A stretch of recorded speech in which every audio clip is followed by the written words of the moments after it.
Okay, so a very good evening to all of you on a Sunday evening. Just before we start, can you all hear me clearly and can hear me clearly and also is the screen visible? Yes? No? Fine. Okay, we only have around 99. Can you all, in case you'll have friends on the group, can you all just check if they're there? Right? So just check if they're on the group and they're not here, just maybe drop them a normal message or maybe give them a call and just remind them, right? So we'll wait for a few minutes and then start, right? Uh, in the meantime, just wanted to let you all know a few things, right? That is, sorry, that is on the papers, right? You all have been doing a really good job on whatever papers that you all have made, right? It's really impressive to see, but I think by the time, even now, by the time you have done, around 5 papers, you must be feeling very much comfortable with unit number 1. I don't know how many of you all actually did. Is there anyone who has done all 5 papers with the ones I sent today? I sent 2 today. Anyone? All 5? No one? Okay, few people, at least 4 papers, 4 or 3 maybe. Yeah. Okay. So nice. So keep doing that right now. That is what I'm just telling you. Keep doing it. By the time I think by the time let's say all the papers come out, I think there is no other question that would ever appear. Right. So I think almost all the questions will be there. So there are some questions I change. Right. So sometimes if I feel the question is repeated in another paper, I would change that question with one of my own questions. Right. So good job on that. I really appreciate that. Today is the last paper I sent. Team number 5's part 2 is a good one. I think I changed a few things and then they also had some good questions. Right. So do attempt that. I have the answers with me. Once we are done with the class, I'll send in the answers for paper 5, today's paper, the answers. Right. And in the meantime, right, I'll contact the leaders. Right. So first of all, thank you for supporting your leaders and doing a really good job there, right? I'll contact the leaders and I'll give you all a Word document of the papers I sent. So if you all can format your paper, right? Give that paper in that form, right? Correct font size, aligned the way I do, right? So I think it would make my job very much easier, and I could, uh, let's say, send in the papers faster because sometimes it actually takes me around 2 hours to sit and correct a paper and do that. So just a small thing individually when you all make questions, right? When you make your 2 questions, just recheck if your answer is correct. Like so some papers I've seen answers are wrong, right? So recheck if your answer is correct because you only have 2 MCQs that you're making. I don't think it's a big thing, right? So just recheck if the answers are correct.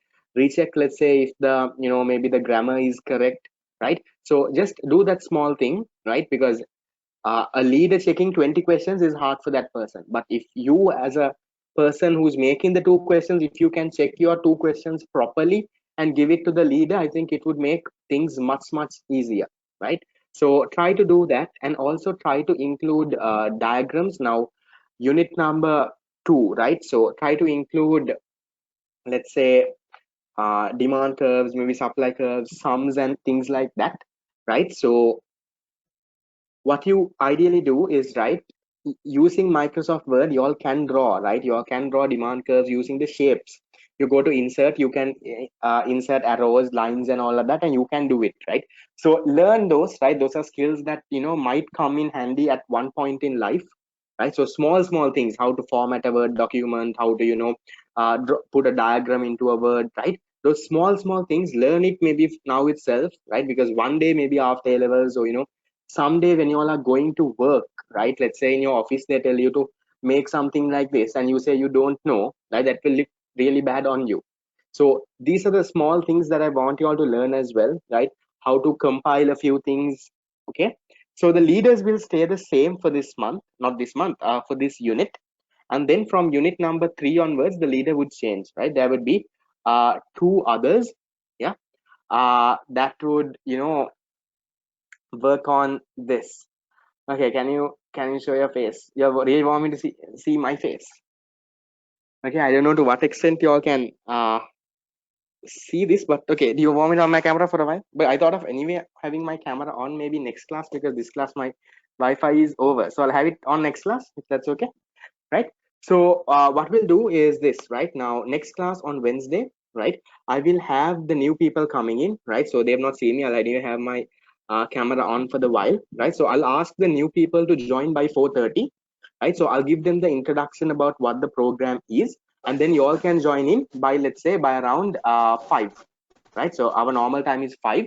I'll ask the new people to join by 4:30, right? I'll give them the introduction of what is happening and all of that, and then we can start, right? So unit number 2 and 3 I'm going to do together, right? Past papers for unit 2 and 3, because in the previous syllabus 2 and 3 was one unit.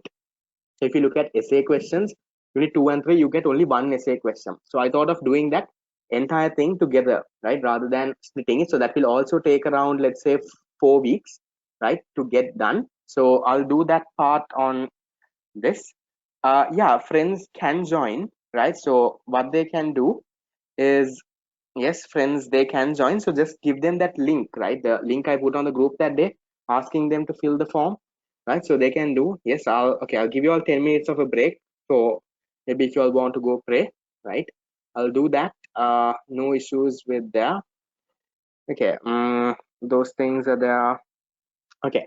So anything else before we start, right? So I'll be finishing the what the essay questions this week, right? So on this week today, unit number 1, 2 and 3 will start on Wednesday.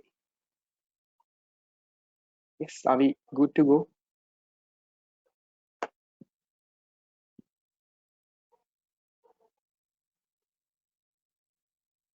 Okay, so I'll give you all 2 minutes because of the azan, and then we'll start.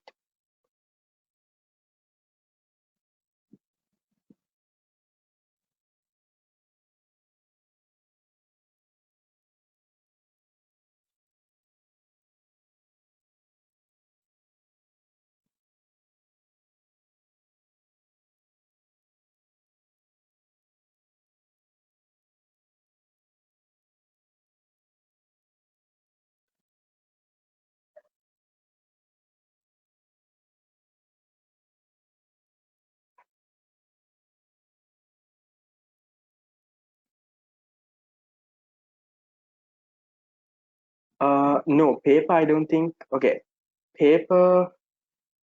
Do you all have to make it combining 2 and 3? Good question. What do you all think? Do you all think 2 and 3 together is easy? Yeah, no, we'll save a lot of time as well. So yeah, so maybe the revision paper, I'll just let the leaders also know. Then the revision paper that you all make 2 and 3 combined together, right? So because anyway you will not find much questions, guys. When you all are uh, try to make questions of your own, right? So I see some questions, they're in 2 3 papers, so I'm pretty sure that is being copied from some other teacher or something there, right? Even if you take it from other teacher, change it a bit, right? Because you're only making 2 MCQs individually. Just put in some effort. Maximum it would take you 20 minutes to take in a question and change it a little bit, right? So please do that on your end. Don't give in the exact question, because if everyone starts to give in the exact question, you all would not come up with different questions. All of you all will be doing the same question over and over again. I'm just keep telling it your benefit, not that I'm losing anything, right? So just try to do that. Okay, and also please give in answers for your essay questions. Yes, as a team, come up with answers. Now these answers you all can easily Google, right? I'll send you today's paper, right? Today's paper that had consumer sovereignty, let's say disadvantages, drawbacks of command economy, and all of that. All of those answers are answers that I Googled and got, right? Because yes, I can type it, but to get proper English and to properly get it sorted, I just Google it, and then I copy and paste it. I just read through what is there, whatever that is appropriate, I copy and paste. So you all can do the same exact tactic, because there is no harm, right? Just doesn't always, your answer does not have to be in your words itself. Try to have descriptive answers, right? When they've asked you to explain something, right, try to have an answer that explains it, right, rather than having, let's say, point form. Just put in a bit more effort, right? If individually, if you all can put in a bit more effort overall, right? Because if you give one paper, you get 17 16 other papers back, right? So you give in one proper paper, you will get 16 other proper papers back. So if everyone can individually contribute properly, I think it would benefit all of you, because I really don't not have the time to sit and type answers, right? Because it takes me a lot of time. 2 hours a day is a lot of time actually, right? So I also have university exams coming up and all of that, right? So try to sort it out, right? Overall it was really good. Just a few areas on improvement that you all can do and you all can work out on. Okay. Yes, top three I'll be looking at it. So once I put the 17 papers out, I'll name the top three, right? So I had a look at all papers in general, but to properly look at this, I'll find it. What's the link in Google to write in a moderate way? I don't know what's the link. I'm just saying, just Google things up. If you want, let's say, drawbacks of a command economy, you search drawbacks of a command economy, you open some link that is there on Google, and a proper link, it would have proper answers, right? So you can do that. Let's say you want to explain what we'll say advantages of market economy, you Google that up. You get a proper set. So that way your English will also be correct and your content will also be right. Okay. Okay, so those apart, we'll start, right? I explained most of this unit. I think, some of you all must be already fed up with this unit by if you all have done all the questions and, if you all have done everything, right? So that is there. I think because the class is starting at 7, I don't think I'll give you all time to pray, right? So you all can pray maybe once the class is done. So I'll ideally give you all a small, a 5-minute break. If you want, you can go pray at that time, but not necessarily, right? Okay, so we'll start with this. Okay, 2015 question number 1. Right now, most of you all would have done these questions, and I don't know, it seems very much easy now. I don't know, even I'm kind of fed up seeing the same question, right? So if you all are at that level, right, kind of fed up seeing the same question, right? uh what that means, it's a good sign. That means you are really good in that unit, that you've done these questions, and that's why, right? So take that as a good sign, guys. Recordings for these classes, I'm telling you all once again, right? For the 2021 revision students, the ones who pay and come, I have a separate Google Classroom. I will provide the recording. For the others, no, because coordinating with everyone and sorting that out is not an easy thing, because I also have other people hired to handle the Google Classroom and all of that. Now the fact that this is entirely free, and there is no other person that I want to hire and that I can accommodate, so no recordings. That is why I've told you all to get it. Yes, those who are a part of the 21 class will get it. Don't worry at all, right? Okay, this one, 2015 A levels question number 1. So using examples, the difference between a free good and an economic good. What do you all think this is? Free goods and economic goods. We've done this, like, I don't know, a lot of times. So how do you approach this question, right? So you first start with what a free good is, right? So you can define what free goods are, right? So free goods are the goods which are, let's say, unlimited in supply, right? They're unlimited in supply. There is no opportunity cost, right? The no opportunity cost, or no even a production cost. There is nothing of that sort. You can give in your normal definition, right? So that's a free good. And then you can give in examples like, sunlight. You can give in examples like AI and all of that. And then you can explain what a economic good is, right? So this is just a structure of your answer, right? Economic good. So main points, you have to highlight the fact that it is scarce, right? It is what it has an opportunity cost, right? Involves an opportunity cost, right? Involves an opportunity cost. I'll say OC, right? And you give in your normal definition, right? And then give in few examples, right? So examples like, you can give in anything, right? Maybe a book, maybe a computer, right? Anything there would make sense. So giving something like that, right, you all will easily get your 4 marks. Trick, right? A trick to figure out, a good answer is break down. When you get a question like this for 4 marks, like, see how will they allocate marks. So if I think how marks will be allocated here is using examples, explain the difference between a free good and a economic good.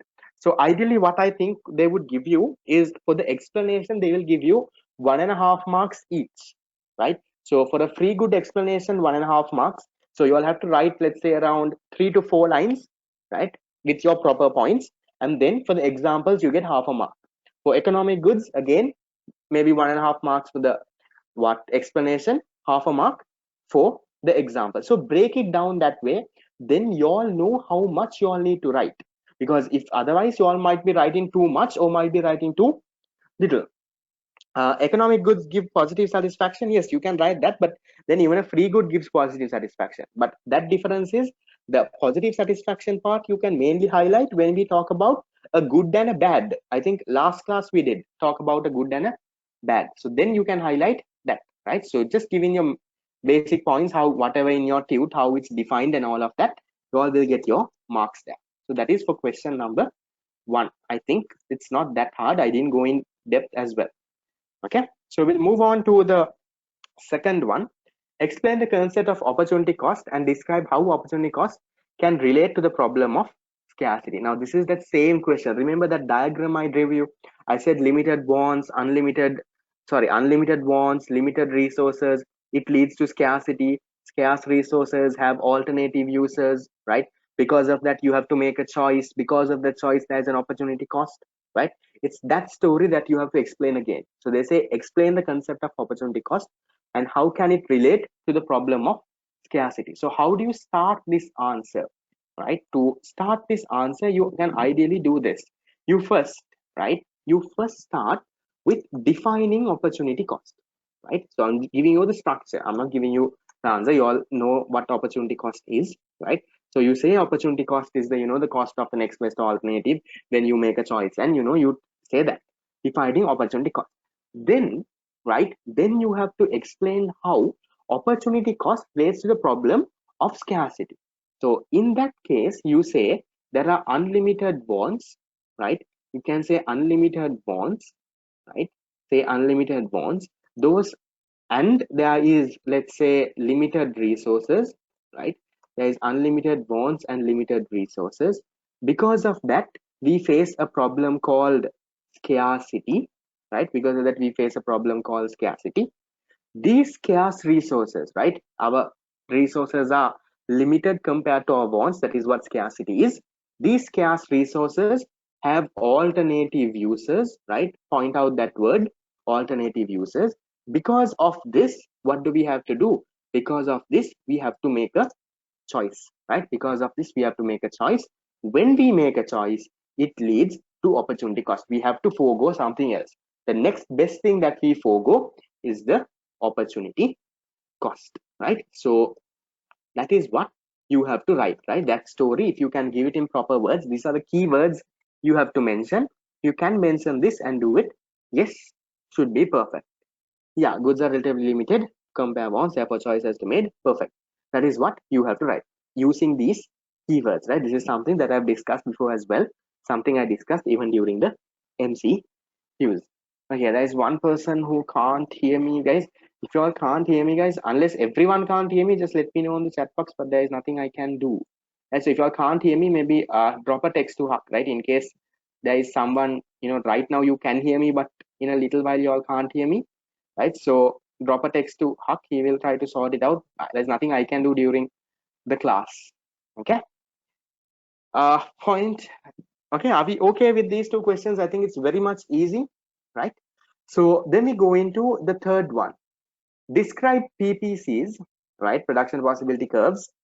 How economies can grow faster if they are willing to cut back on current consumption. Remember, I explained this story, right? I can't remember, I think in an MCQ, right? I said the economy can produce two types of goods, either consumer goods or either capital goods, right? Then I said if a economy produces more consumer goods, right, at present, that means their future economic growth is much lower because they are not producing much capital goods. But if an economy can produce much more capital goods, their future economic growth is much higher, right? Remember that story? So that is what you have to explain here. So in order to explain that, right, these diagrams are essential, right? Whatever these diagrams that I'm drawing right now, that is the key to getting this question right. So first of all, you can show two economies. You can show, let's say, okay, you can show two PPCs, right? I draw. Okay, this is one PPC.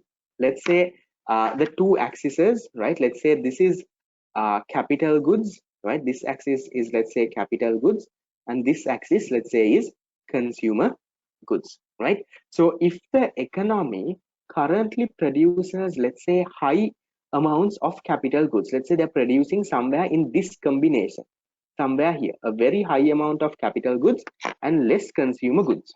So if this is the case, what do you think happens, right? The economy would grow a lot in the future. Why?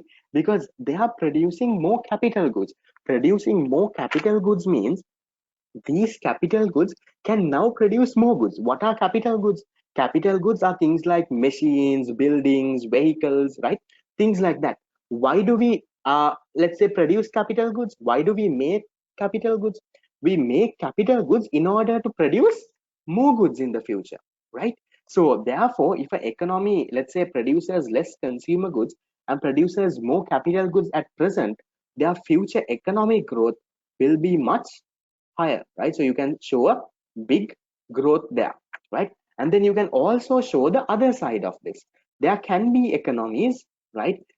On the other hand, you can say, let's say you say economy B, right? Let's say economy B currently produces, let's say, high amounts of consumer goods, right? So again, two axes, this is capital, this is consumer, same axis. Let's say they're producing at this point, somewhere like here, right? Somewhere around here, right? So in a situation like this, what happens?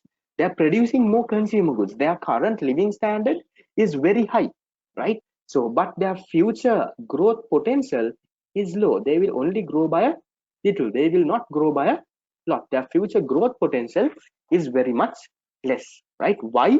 Because currently they are not producing enough capital goods. They are only producing a lot of consumer goods. So that is not enough there. So you can talk about, this is capital, right? And this is consumer goods. So what is the question? Once again, question is saying, describe using production possibility curves how economies can grow faster if they are willing to cut back on current consumption. This is 2015 A levels, right? So how can they do faster? You have to explain this first diagram that is over here, right? So this is the part that you have to explain, right? So what can you do? Give me a second. Okay, this part, this diagram, you have to explain, right? So you have to say, if an economy is willing to cut back their current, if they are willing to cut back their current consumption, right, and produce more capital goods, right, what happens in the future? Their productive potential is much higher, so they are able to, in the future, they are able to produce much more goods. Now I think one small part of this question was there in this time's, I think, unit number, revision paper number 5 also, right? So to give you all a brief understanding again, right, if you are not clear, this is something I explained before also, right? That is why I skipped a few things. I explained this story, right? I think when we were doing an MCQ or when we were doing a part 2 question, I'm hoping you all do remember, right? That is why attendance is very important. But just to give it this again, right? An economy can produce two types of goods, capital goods and consumer goods. What are capital goods? Capital goods are goods that you produce to make more goods. Things like, let's say, machines, things like, let's say, buildings, right? What are consumer goods? Consumer goods are goods that you consume on a daily basis, let's say food, clothing, things like that. So economy can either produce these two types of goods. So if an economy decides to produce high amounts of capital goods, like the first diagram that is there, if they decide to produce high amounts of capital goods, they have to reduce their current consumption, cutting back their current consumption.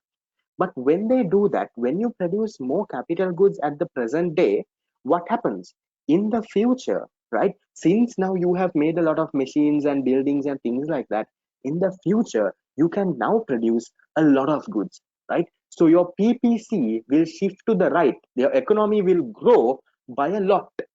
Okay. But if you look at the second graph, right, they are producing more consumer goods. Can you see the production combination that they have chosen is more on to consumer goods? They are producing very little capital goods. So in that case, right, in the future, right? Since they are not producing much capital goods, their economy will only grow by a little. So this is the story that you have to explain in this answer, right? So that will come from your direct theory. I think whatever theory tube that you all are studying, whatever class that you all are going to, should have the normal things. Even if you all don't have, this is the past paper question. Go and check the answer, right? The proper words will be there. I just explained that. Are we okay? Yes. Okay, explain again. Maybe after the class, shall I explain again? I already explained twice, right? So maybe if you're still unclear after the class, I'll explain it after the class, okay? Because otherwise we might take a long time. Yeah, right. Then point number 4. Point number 4 is this, right? Are all question number 4? Sorry, are all points along a production possibility frontier equal in terms of economic efficiency? What do you all think? Yes or no first, before we explain? Are all points, yeah, along a PPC equal in terms of economic efficiency? No, right? Remember when I explained economic efficiency? Remember when I explained the story of, for economic efficiency, you have two conditions, right? Where is that part? I explained that somewhere.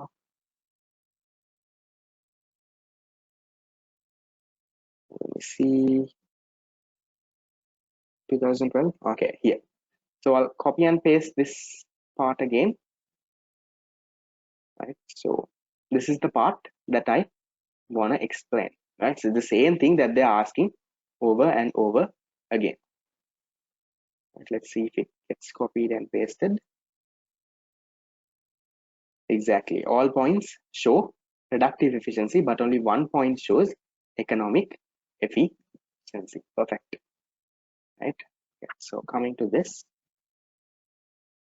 okay, number 3. So they're asking, the question is asking, this is question number 4, right? Question is asking, are all points on the PPC equal in terms of economic efficiency? So this is a very common question and a very easy question to answer. To answer this question, first you have to explain what economic efficiency is, right? So economic efficiency you give in your explanation. Then you say, in order to achieve economic efficiency, there are two conditions, that is productive efficiency and allocative efficiency. If an economy achieves productive efficiency, that is if they have achieved full employment and full production, then the economy would be operating on the PPC. So you can say any point on the PPC is productively efficient. But in order to be economically efficient, right, it's not just productive efficiency, we also have to look into allocative efficiency. What is allocative efficiency? Allocative efficiency is where you produce what the society wants. Now, for example, there are different combinations here. All of these combinations on the PPC are productively efficient. Now, say even this combination over here is productively efficient. But maybe this is not the amount of goods that the society wants. Let's say this is, let's say, 100 capital goods, and let's say only 20 consumer goods. Maybe this is not what the economy wants. So only if you produce what the economy wants, then you have achieved allocative efficiency. So when you have achieved productive efficiency and allocative efficiency, only then you achieve economic efficiency, right? Something that I explained last class as well.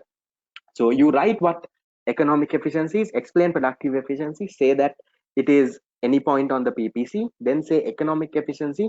You also need allocative efficiency, that is producing what the society wants, that is based on where your marginal benefit equals your marginal cost, right? You explain that story and then give in your final conclusion. You say, right, all points on a PPC depict productive efficiency, but allocative efficiency is only one particular point on the PPC. So if you can draw a diagram and if you can explain your answer, I think should be ideal, right?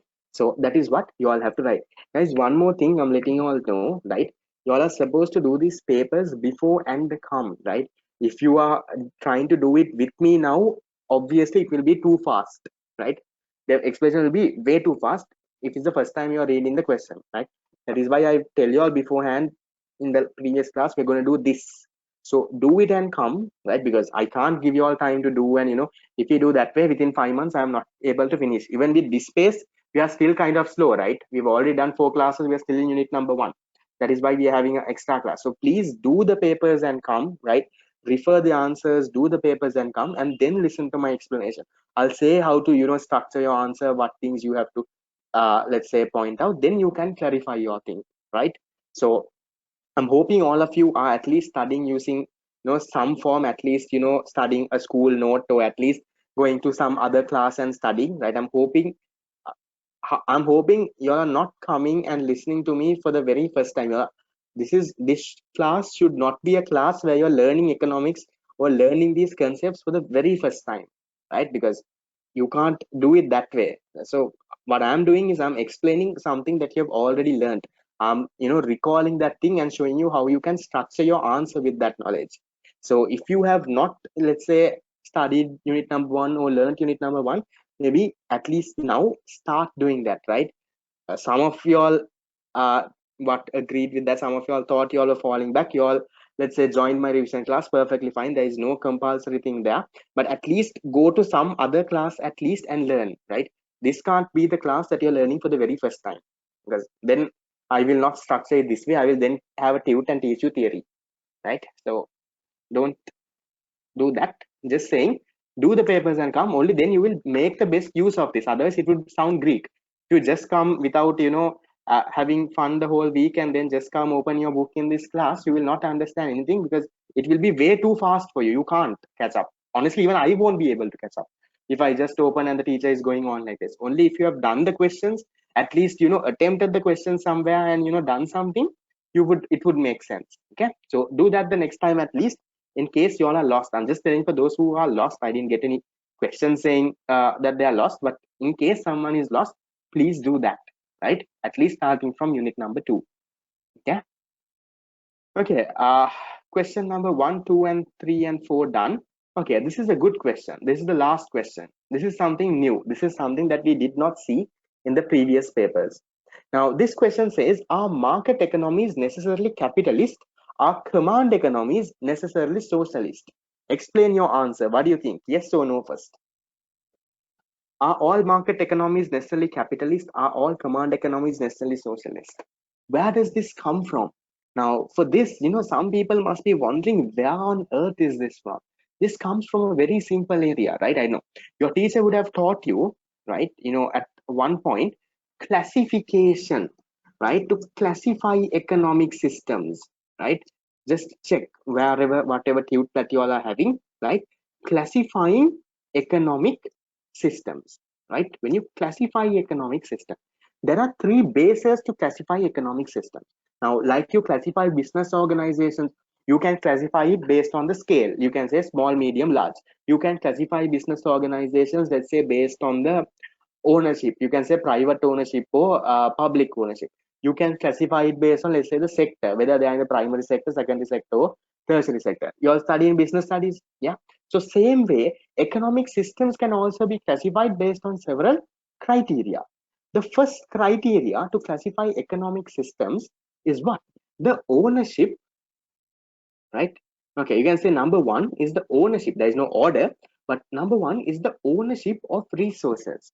So in an economic system, right, if the resources are owned by the private sector, what do we call it? What type of economy is it? If the resources are owned by the private sector, what type of economy do we call this? Anyone?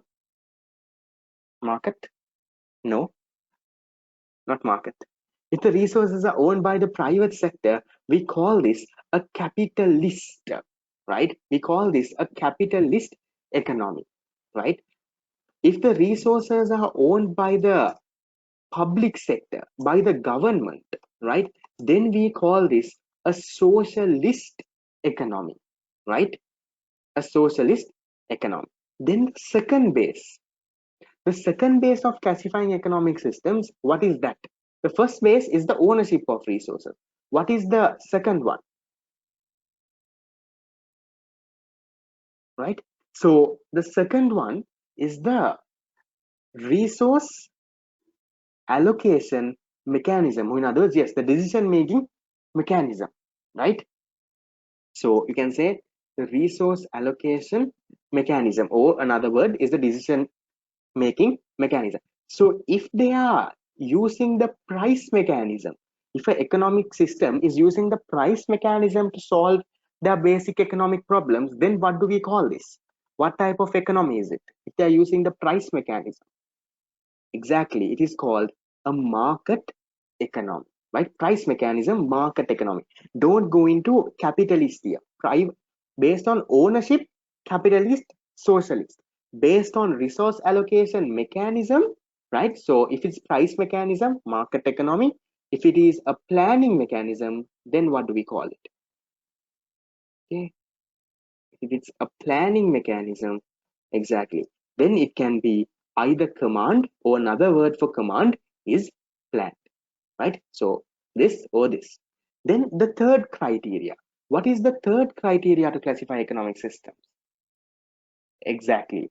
The nature of incentives. The nature of incentives. So if they are using uh, material incentives, what type of economic system is that? That is, their own benefit and all of that. What is that? So if they're using material incentives, right? They're using material incentives, we call that a market economy, right? So a market economy. If you call it, let's say, if they are using cohesive incentives, then what is it? Hmm? Exactly, cohesive incentives, we then call it a command economy, right? A second. Right? We call it a command economy. So they are asking you now. Usually, this is the case. Usually, if you are a capitalist economy, if your resources, now come back to the question, right? This is very important. They're asking you in the question, okay, are market economies necessarily capitalist? They're asking if all market economies are capitalist economies, and if all command economies are necessarily socialist. That is what they're asking. The answer here is usually yes. Usually, market economies who use price mechanism will have private ownership of resources. Market economy who uses price mechanism usually will have private sector ownership. Resources will be owned by businesses and individuals, but not necessarily. There can be economies, right?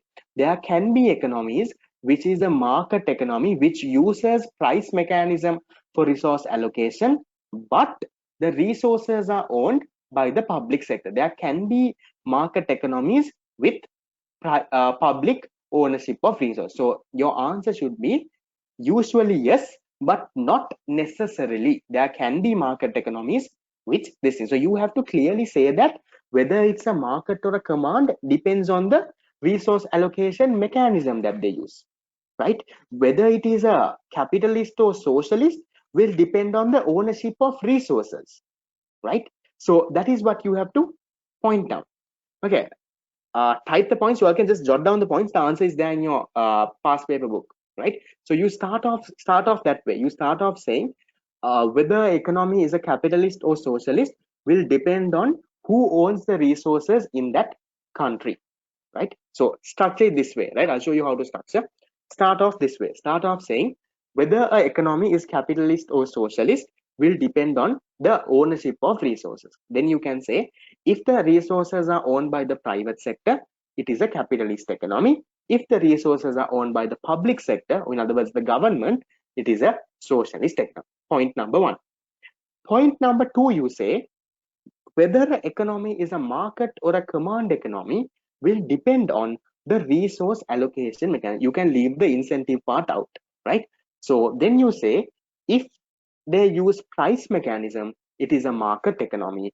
If they use planning mechanism, it is a command economy, right? So you say that, and then say a market economy does not necessarily have to be a capitalist economy.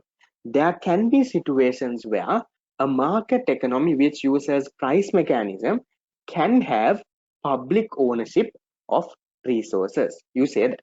Then the second point you say, after that you say, not all command economies are socialist economies as well. There can be economies which use the planning mechanism and have private sector ownership. That can happen.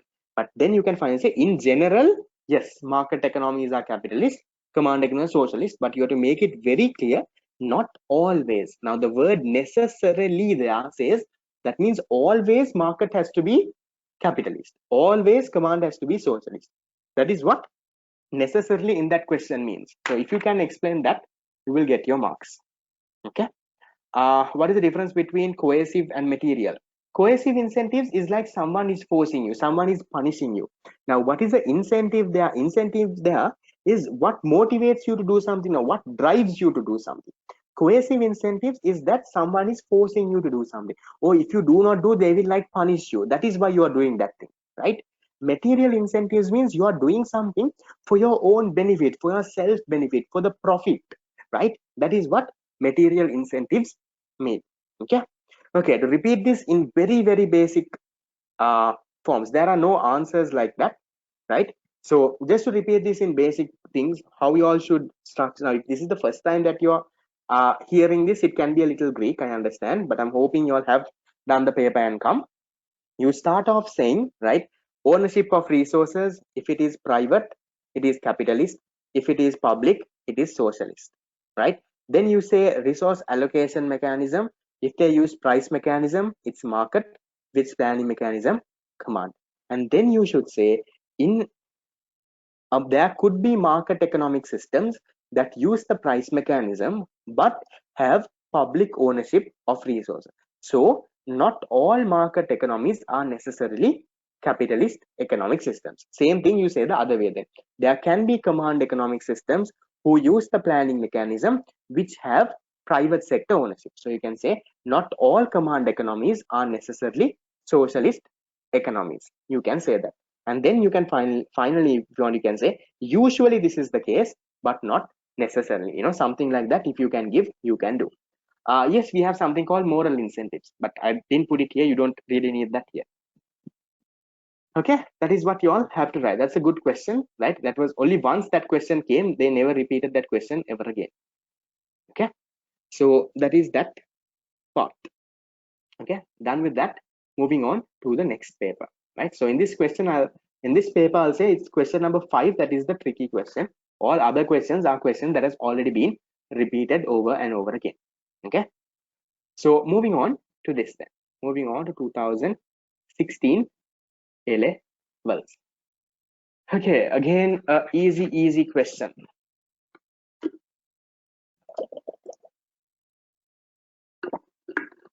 What are the 4 categories of economic resources? Give an example for each category. What are the 4 categories? Easy as ever. What are the 4 categories? Anyone? 4 categories of economic resources. What are they broken down into? Exactly. Economic resources are broken down into land, labor, capital, entrepreneurship. Right? So land, labor, capital, right? Capital, and you can say entrepreneurship. So then they're asking you for examples, right? So for land, what can you say? You can maybe say, you know, a river, or let's say a beach, or let's say water, or sunlight, or, you know, something like that, right? For labor, you can say, you know, let's say a person, right? Let's say working for, let's say 8 hours a day, or, you know, he's putting in something. You can say something like that. For capital, it's called, usually it's better to label this as entrepreneurship than entrepreneur, right? But I don't think they'll cut marks, but entrepreneurship is a better word, right? So capital, you can say, you know, the machines that is being used in the production process. Then entrepreneurship, you can say the person who, let's say the example is the person who, let's say, what can we say? Okay, we can say a fisherman who, let's say, has a boat and also is employing a few people and going fishing. So anything, right? Based on this thing, if you can give in an example. Now for entrepreneurship, don't give names, okay? Don't say, you know, Bill Gates or, you know, Otara, or don't give a name.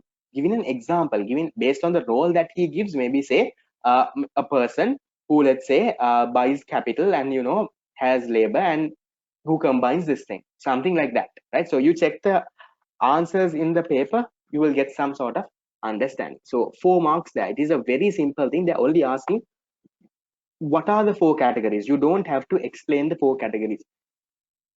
Okay, remember the word here, right, is very important. They're saying what. So you name the 4, you give in an example for each, for this, for this, for this, and for this. That is all you have to do. You get your 4 marks. Okay, simple as that. Don't complicate it. I know you all know what land is. I know you all know what labor is. Don't waste time writing, because that means you're running out of time. That means they want you to allocate more time for something else. That is why they're giving you an easy question. So if you spend more time in this question, that means the other question you're not writing enough. Okay, so that is that part. Okay, then the second question, again a very easy question. In what ways does a free market differ from a centrally planned economic system? What can we write? So in simple terms, difference between market economy and planned economy, right? I've done this 100 times now. So the difference between a market and a planned. So what can we write here? You can say, so I'll just give in basic points, right? You can say based on the ownership, right? You can say number 1, right? You can talk about the ownership of resources, right? Ownership of resources. You can say in a market economy, resources are owned by the private sector, right? In a command economy, a central planned economy, usual resources are owned by the public sector. Then you can talk about the resource allocation mechanism, right? Allocation mechanism. You can say in a market economic system, they use what? Price mechanism. In a command economic system or a planned economic system, they use planning mechanism. Then you can talk about the incentives, right? So you can say in a market economic system, it is profit that is your main incentive, right? In a command economic system, there is coercive incentives. Then you can talk about in a market economy, there is consumer sovereignty. The consumer can decide, what he wants and all of that, right? Sovereignty. But in a command economic system, there he has very limited choice. There is not much consumer sovereignty. Then you can say market economic system has a lot of competition, right? High competition. But in a command, not much competition. So if you can give in, let's say 4 points, right? Any 4 points properly, give it in a sentence form, right? Say the resource allocation, ownership of resources in a market economy is by the private sector, while in a command economy, resources are owned by the public sector. That is 1 point. Then you go into the second point, right? So something like that. If you all can give 4 points, there are a lot of points. I'm just giving basic 4. If you all can write that, you all will get your 4 marks. You don't have to write pages and pages. Okay. Question number 3. Why is money not considered to be capital resource in economics? What do you all think? Why is money not Why is money not capital? I explained this before as well. Yeah, private enterprise. Yes, you can give that. Yeah, so why is money not capital? Exactly. In economics, how do we decide what money is? Not how do we decide what capital is? Capital is something that would aid in the production process, that would help you to convert inputs into outputs, that would be involved in the production process. But in money can't do that. Money can't help, money can't make inputs convert, inputs into outputs. Money can't do that. Money does not have that power. Money is simply what? A medium of exchange. Money will help you acquire capital, right? It will not directly be used to convert inputs into outputs. Money will be used to get capital, let's say to buy machines, buy buildings, things like that, which would in turn convert inputs into outputs. So that is what you have to explain, right? So I think I explained this before as well, so I'm not going to jot down any points, right? So I'll just say money is not capital, right? So you have to the key point, right? The key point that you have to mention, one, you define what capital is, right? So define capital. Capital is man-made aids that aid in the production process to convert inputs into outputs. Then you can say that money is not used directly, right? Money is not used directly to convert directly to convert inputs into outputs, right? Inputs into outputs. You can say that. And then you can say money is just a medium of exchange. In other words, what is it? It is a monetary asset, right? So it's like a monetary asset, nothing of that sort. What is the difference between monetary asset and real assets? So real assets are like buildings and let's say furniture, let's say your vehicles. That monetary assets are like money, treasury bills. If you have bought treasury bills, if you have, let's say, have investments in somewhere else, those are monetary assets, right? So you can highlight those factors, right? You will get your marks. Yes, something I discussed before in a previous class. Okay. Question number 3. Okay, now this question is always repeated. Who is an entrepreneur? Why do entrepreneurs play a key role in a market economy? So first you start off defining what an entrepreneur is, or who an entrepreneur is. You can say he is the person who does these things. Then why do entrepreneurs play a key role? You have to simply explain what are their functions. So you can say in a market economy, it's an entrepreneur who combines the factors of production and who comes up with goods and services. You can say it is an entrepreneur who bears risk and does that. An entrepreneur is the person who, let's say, innovates and comes up with new products. The same functions, right? The same functions that you all have been writing, you all have to change it a little bit, right? You change it a little bit and you write it. That is all that you have to do. So don't think too much, right? See, the same question comes over and over and over again, right? So given the same things, I'm not going to explain that question in deep because I think I've explained what an entrepreneur does, right? So, and the thing is that, right? So you write that part, and then the fifth question, I think I explained this part, right? Why is property protection crucial to the success of market economy? I think somewhere when I explained, I think in an MCQ, when I explained private property rights, I think that is there in this time's revision paper also. I think revision paper number 4 or revision paper number 5. One of that question is there. Yes, so why is this? Anyone remembers that I did this? No? Okay, so I'll explain this again, right? But just to remind you all that I did this before. Okay, so then what is private property protection and why is it critical in a market economy? Now, what is property rights? Property rights is the right? The right someone has to use their property, to, let's say, the buy their property, to sell their property or something else. The right to use, to buy, and to make use of whatever property that you have, maybe a house, maybe a business, anything, right? The right to use it, the right to, let's say, use, the right to, let's say, sell, all of that is called property rights. Is property rights there in the syllabus? Yes, I think it is there in the syllabus. Right?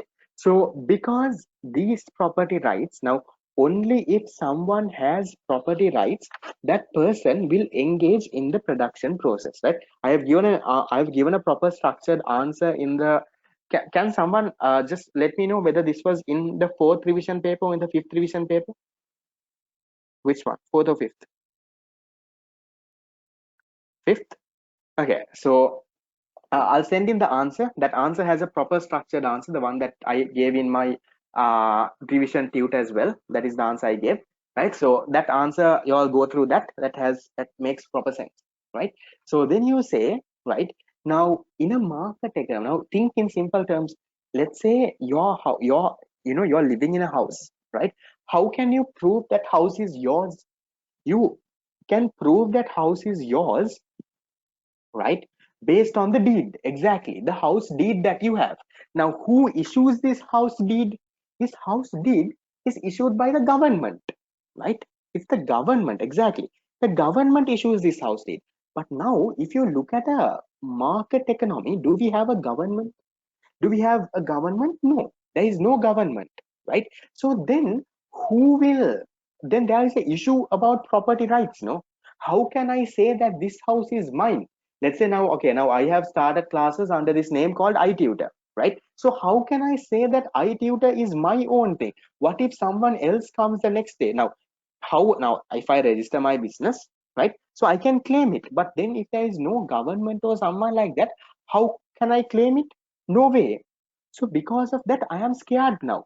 I am scared to, let's say, go and start a business because some maybe the next day one of y'all can come and say, no, this is my business. This is not, your business. This is my business, because I don't have a way to prove it. I can't show my property rights. Now, when that is there, it's a big problem. So then, in a situation like that, when you can't claim that this is your property, will you be encouraged to produce some good? No, right? Will I go and, let's say, start a production, let's say a factory, or will I, let's say, start doing these classes if I can't claim that this is my service? If someone else comes and takes all the income, right? Will I do this? No. So when there is no proper property rights, there will not be any production in the economy. No one will go and produce. In my answer I say a farmer will not, let's say, grow his crops unless he has the ability to prove that this crop is his. Now, let's say a farmer, he does everything, and he plants all the paddy, and then let's say 3 months later, when the paddy is grown, if someone else comes and says this is my paddy and he takes all of it and go, will you ever go and produce that? No. So property rights are crucial. Why? Because only if there is property rights, people would produce. Only if you can properly say that this is my property, I have the right to use it, I have the right to sell it, I have the right to do whatever I want. Only if I have that right, I will go and produce. If I don't have that right, right, there is an issue. So since in a market economy, since you don't have a formal authority like the government to issue this, they have to have some sort of mechanism to ensure property rights. Because if they do not ensure property rights, if they do not properly protect those and give in property rights, no one will, right, no one will go and produce. So that is the story that you have to explain, right? I know it might sound Greek for some people if you're listening it to the very first time, right? This is there in our revision paper number 5.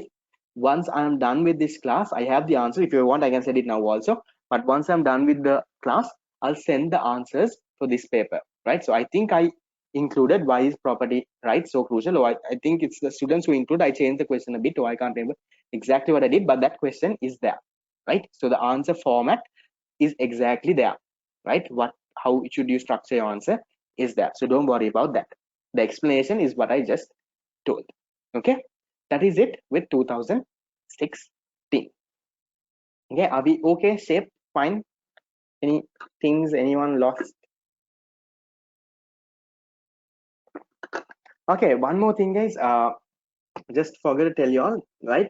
Just to remind you all, I'm starting National Income Accounting Unit number 5 next Saturday, right? There are some people who texted me. This is for them, right? Texted me saying they wanted to join, right? So I have noted down the number so I can print the tudes, right? So if you all are joining, right, trying to pay the fees 1,800 by Tuesday, so we can send in the tudes by Wednesday. So if you send the tudes by Wednesday, then at least by before Saturday, most probably you will get the tudes, right? And also, please answer the call. Now, when we send the tudes, the courier people, yes, we give your address, but before coming, they will call you, right? So obviously, you will have a call from an unknown number. Please answer that, right? They will ask whether you are at home, then only they will come and give. If you do not answer the tude, they will not come and deliver the tude. Answer the call, right? So please answer the call. Once we dispatch the tudes, I will let you all know that the tudes are dispatched. So until you all get the tudes, in case you all get a number, please call. In case you all have a missed call, please call back and at least check. They will call around 3 times in 3 days, right? Let's say first time you don't call, they'll call again another day. 3 times if you don't answer, the tude will come back to me, right? It will come back to my house. So please answer the call, right? That is to get your tudes. Okay, because I have had some tudes returning with students not answering calls, right? Because then I have to again pay the courier charge and I have to again send it. Okay, that is again another annoying part, and then there's a delay in getting your tudes as well. How to pay and all of that, maybe drop me a text after the class. I'll let you all know about that. Okay, that is just a reminder for those who were interested to join. right? Others, I'm hoping you all are somewhat okay in unit number 5, right? So no matter which class you go, please learn that part. Okay, right. 2017 A levels, the paper that I did. I can't remember if I did this question. I think I did not do this question. I did question number 2, 3, and 4, if I'm not mistaken. I didn't do question number 1. It's actually easy question though. But I generally don't do question number 1 because you can't score the 20 marks, right? Because there is theory. When you have theory, then there is a problem of, they can cut marks somewhere. They can sometimes, you might get, okay, 2011 has second Q. Sorry. Have I not included the second Q? Okay, sorry, I have not included the second Q. Okay, give me a second. Let's see what is the question. 2016 A levels. Okay, where's my past paper book?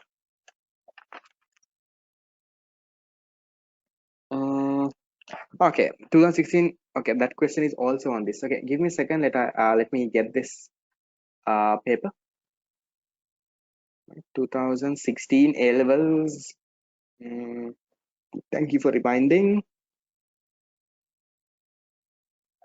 16 A level question paper. Question number 2. Yes, there is another set of questions. Just saw that. Sorry. Okay. Let me get a screenshot. Wait.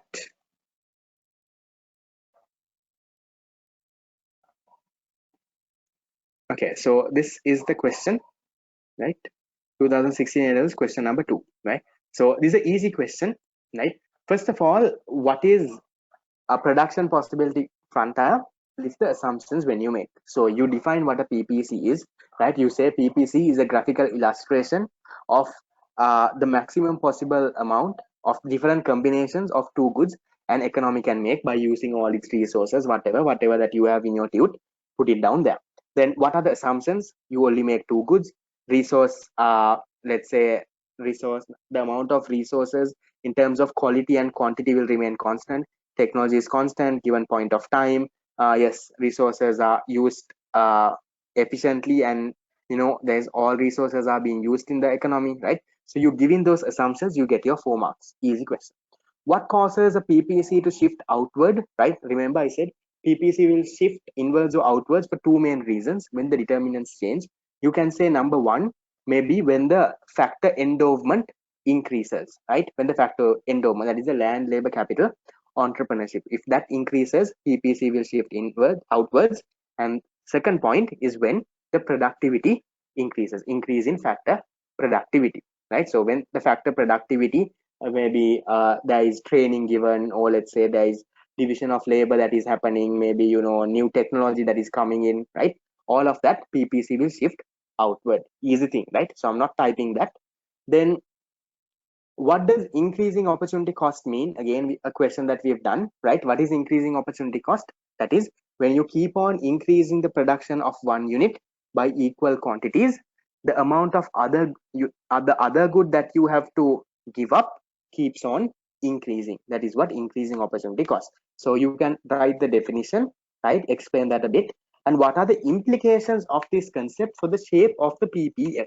When there is increasing opportunity cost, what kind of a PPC or a PPF will you have? What is the shape? Hmm? Exactly, it's a concave PPC.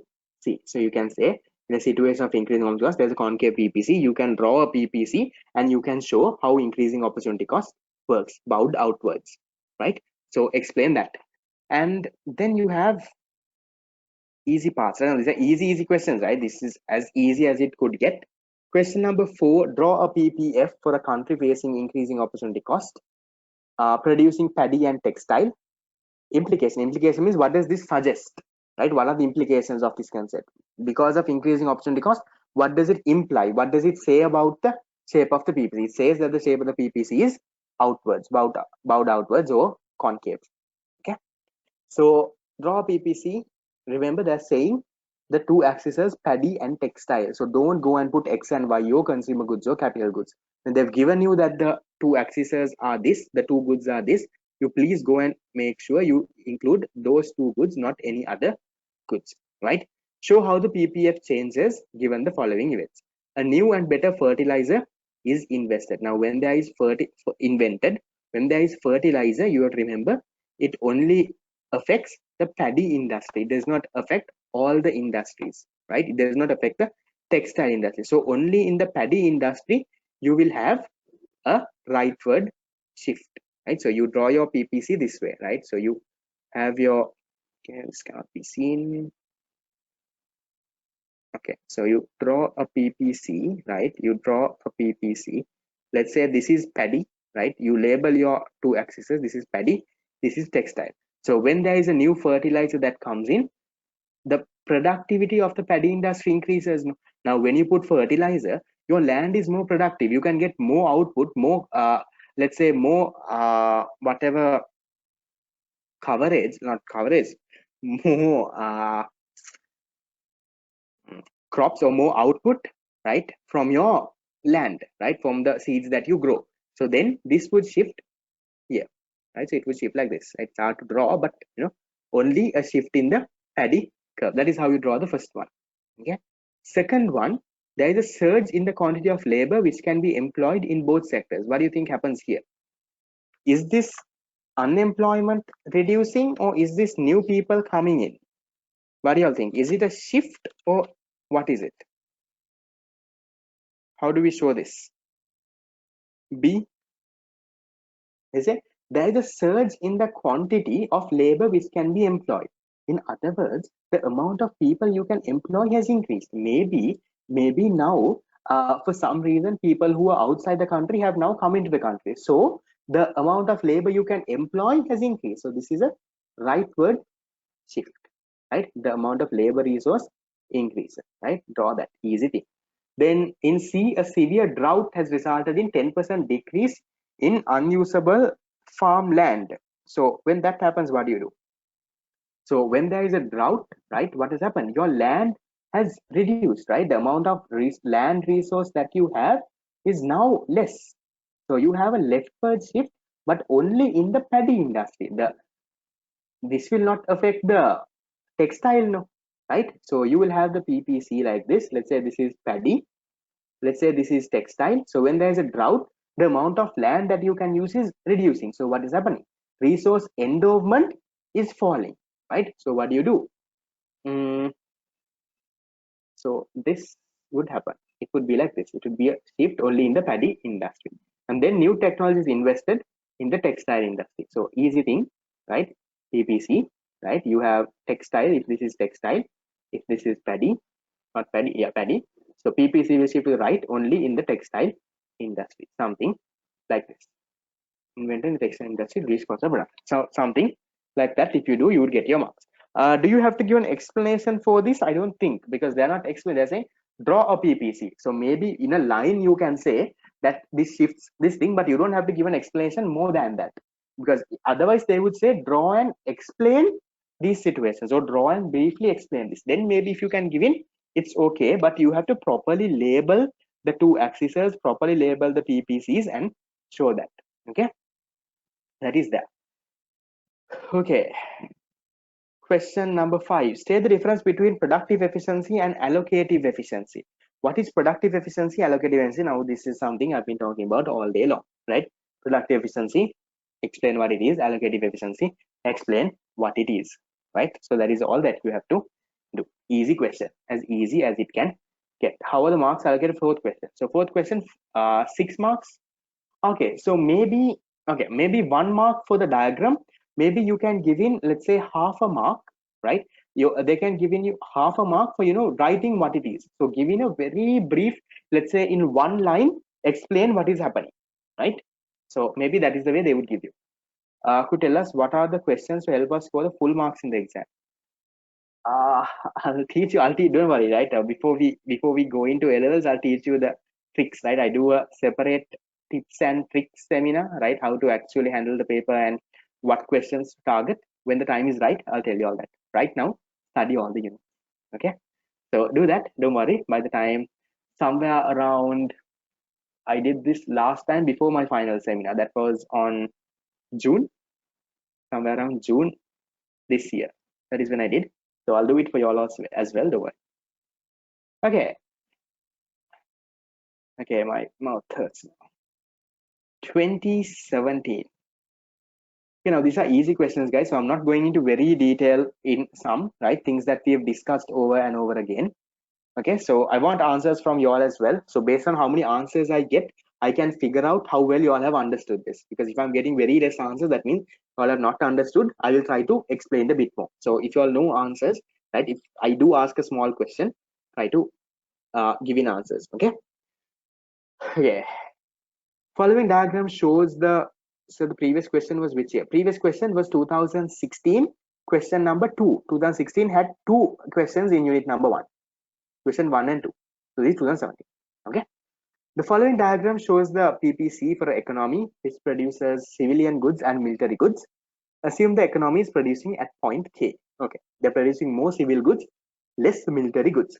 Does this economy's production possibility curve exhibit increasing opportunity cost? Explain. Yes, it exhibits increasing opportunity cost, right? Because it's concave, and also that means if you are to increase the production of one, you have to give up more and more of the production of other. Easy question. 2 marks. Part B.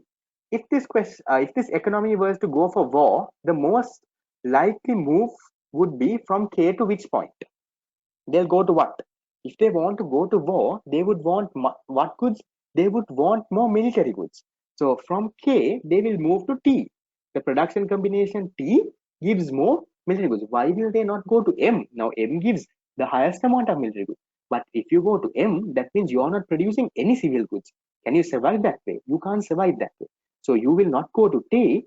You not go to M. You will go to T because you still need whether you go to war or not, you still need the civil goods. The civil goods are, let's say, the food and things like that. You still need those. So you will not go to M, you will go to T, right? Then point C. If an economy entered into a recession, the economy would move from point K to which point? Yes, what is a recession? A recession is a short-term situation where there is no demand. When there is no demand, the resources get unemployed. So how do you show that? Inward movement. So from point K, you go to U, right? Easy question, 6 marks. Okay. State 3 reasons and explain why division of labor increases the level of production. I think this was also there in some paper, one of your revision papers. The advantages, I think, of division of labor. Division paper number 4, right? I think a team did include that, right? So why does division of labor increase the production? Because of division of labor, what happens? Because of division of labor, exactly, people become experts in the area, right? They specialize in the task. So because of that, you can say they become more productive. And then you can say people become much more faster, right? They become faster. Yes, exactly. The wastages are minimized. Now I'm hoping guys you are writing down, even though I'm not typing it, right? So you can say people specialize. Because of that, you can say they become faster, less errors and less wastage.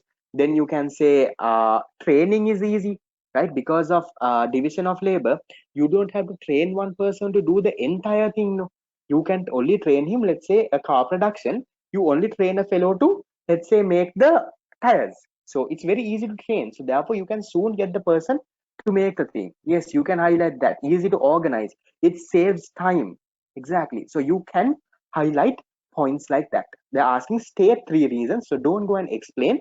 Just state 3 of those reasons. So state means not 1 or 2 words.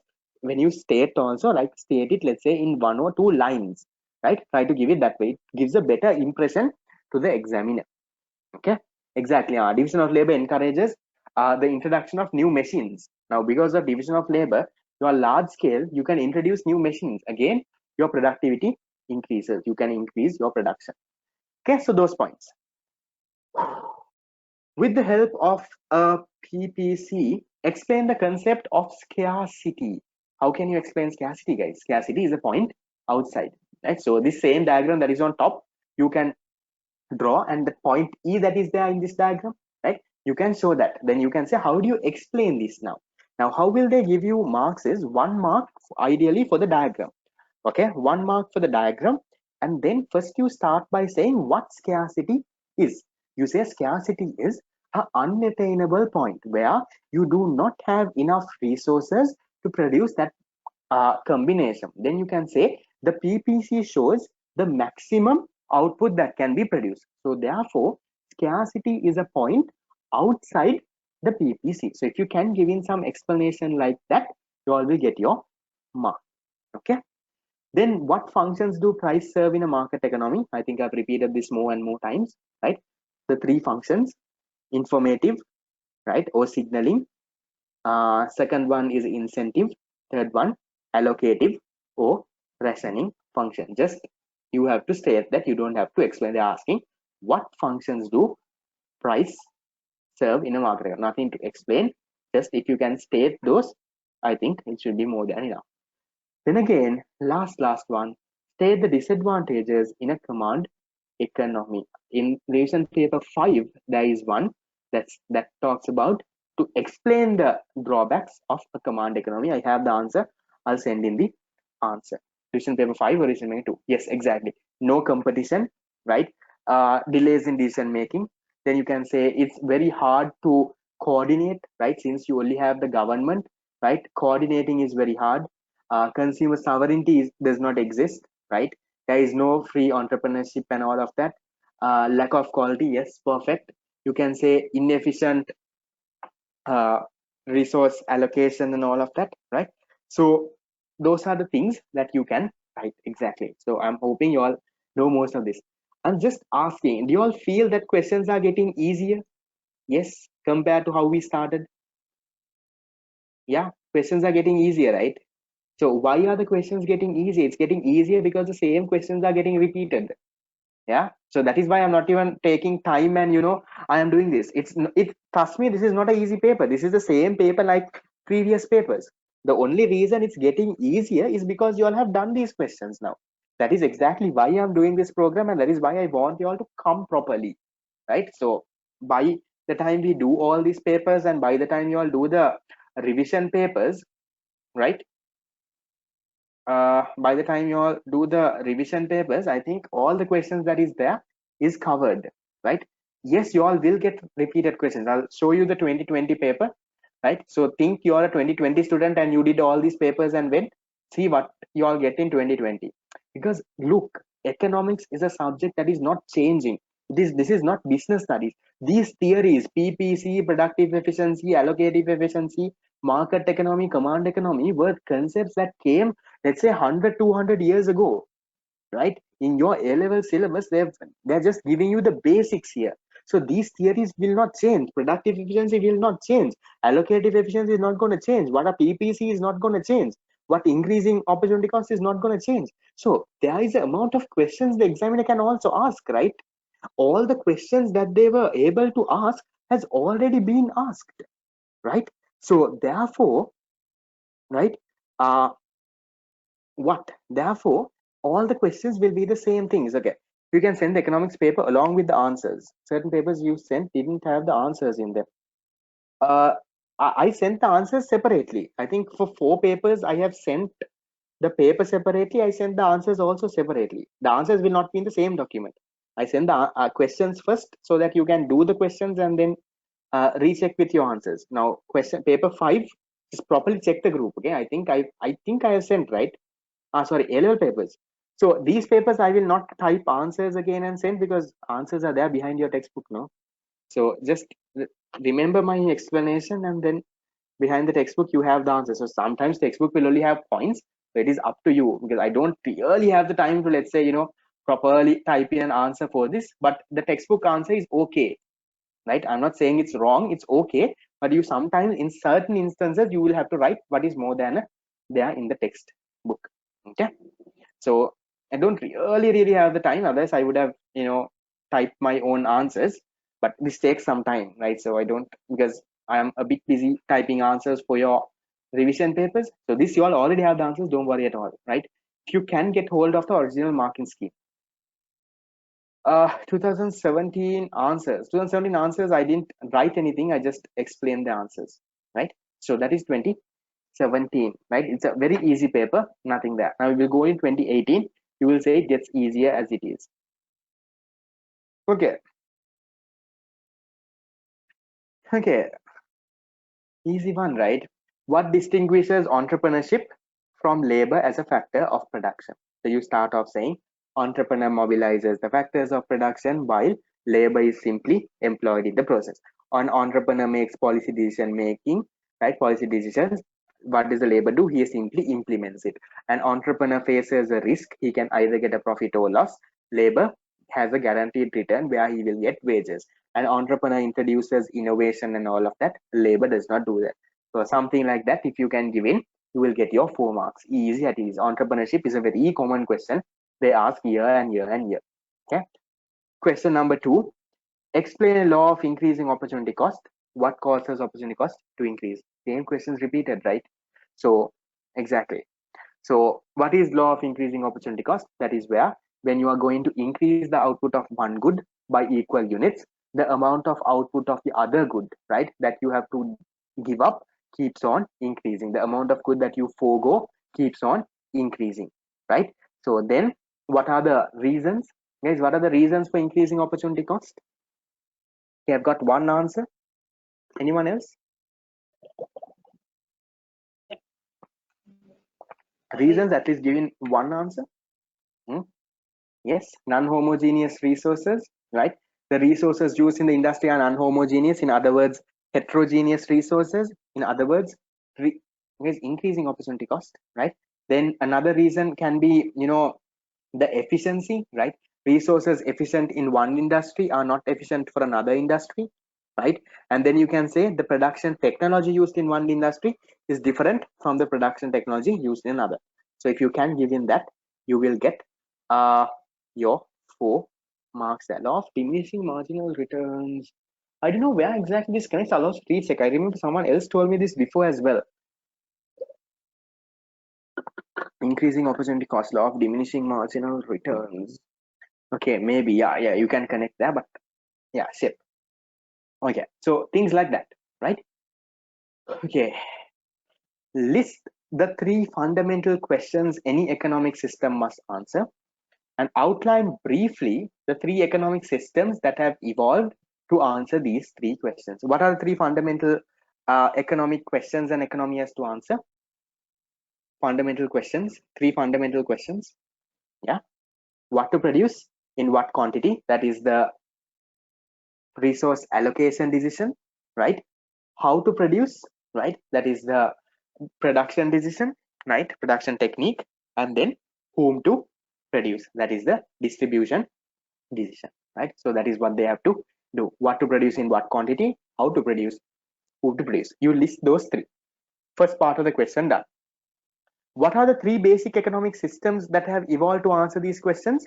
Number 1 is a market economy. So you have to explain that a bit. They are saying outline it a bit. So write about a market economy around 3 lines. Like you can say market economy solves these basic economic problems using the price mechanism, and you give in a small thing there. Then command economic system. How do they solve the basic economic problems?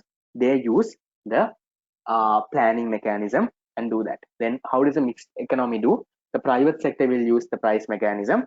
The public sector will use the planning mechanism. So when they say the 3 economic systems, go with market, command, and mixed. Don't go with anything else, right? Don't go with traditional and things like that. Not needed. When they say outline briefly the 3 economic systems, mainly it's market, command, and mixed, right? That is all that you have to write. Right? See, it's a very easy question, right? It doesn't get hard at all. Okay, this question I think is a little new. Number 4. It's not new. It's an easy thing though. Using production possibility curves explains separately the impact of impact on the economy of a rise in employment rate and the increasing working age population. What happens when the employment age rises? What happens to the PPC? When the working age population increases, what happens to the PPC? What do you think happens here? Anyone? So rise in unemployment rate, not in employment rate, a rise in unemployment rate. So if the unemployment rate rises, right, this is question number 4 that I'm explaining. Sorry, where did I go? Okay, part number 4, right? If the unemployment rate rises, how do you show this on a PPC? PPC, will the PPC shift? No, it will move towards a point inside the curve. Don't shift the PPC. They are only asking a rise in unemployment rate. If the unemployment rate increases, you are moving towards the PPC. You're moving inside. The PPC does not shift. And then increase in the working age population.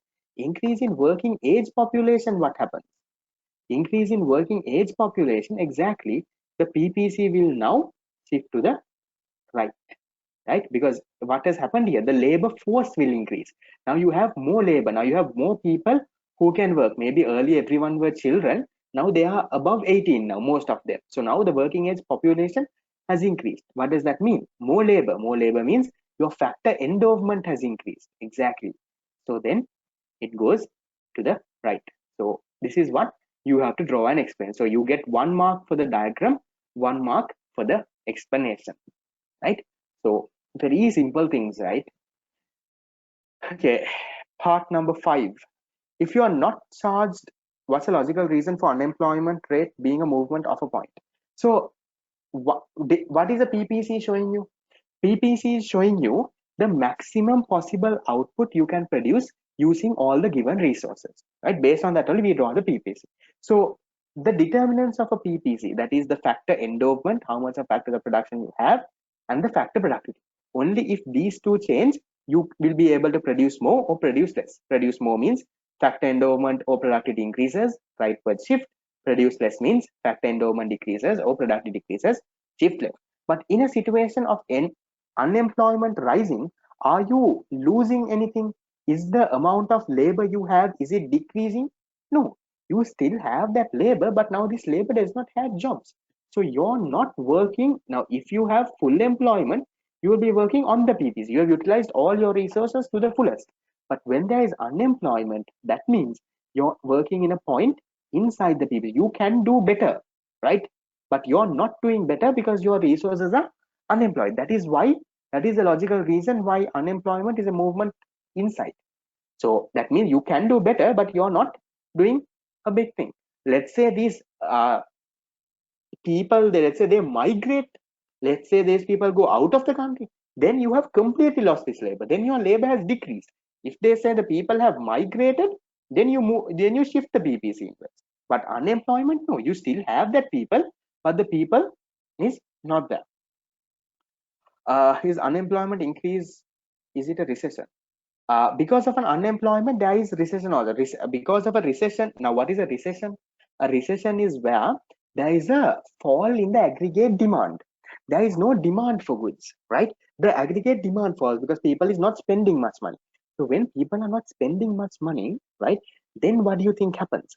Then you don't produce much, right? So you, since people are not buying, since the demand is less, you don't produce much. So when you're not producing much, again unemployment increases. You fire your people, you don't use much of your machines, right? So recession, yes, is connected to unemployment. Not unemployment does not always mean a recession. Unemployment can happen for different reasons also, but because of a recession also there is unemployment. Okay. uh shouldn't the point shift further inward from a PPC already inside the PPC? Unemployment increase. Yeah. This doesn't have to necessarily, I'm not saying this is coming from the PPC, right? You can even show it like this. It doesn't have to come from, I never connected this to this axis. So there is a small gap. It's a difference in my diagram. So ideally it should be something like this. Okay. Right. If they say moving from full employment to unemployment, then you show a point like this, right? You show a point on the PPC, right? And then you show it's coming inside. This is moving from full employment to unemployment. Here they are saying just the unemployment is increasing. So maybe if you want, you can mark a point here as well where there was unemployment. Now it has increased. That is fine, right? So that is that. Done with that. Okay, question number 5. If you are not charged the price for consumption of a good, that good must be a free good. Do you agree with this statement? Do you agree or not? What do you all think? If you're not charged the price, is that good a free good? Do you agree? Yes or no? No, right? Whether a good is a free good or a economic good will not depend on whether there is a price. I think I explained this, right? Whether a good is a free good or a, let's say, economic good will depend on if that good has utilized scarce resources in the production process. If you have used scarce resources like land, labor, capital, entrepreneurship to produce that good, then it's an economic good. Goods, so then there is an opportunity cost. But then you should say, okay, how can you structure this answer? If you're not charge a price, that good must be a free good. So do you agree? First you say, no, I do not agree. Then you first explain, right, what a free good is. A free good is a good that is available unlimited in supply, where you know what there is no opportunity cost and all of that, and then you can say there is no price charge. However, you should say there are economic goods where there is no price charge. For example, government textbooks, right? So government textbooks, you can say, okay, why don't you have a break? Do you all want a break? Okay, I'll do this and I'll give you a small break. So why don't we, you can say there are economic goods, right?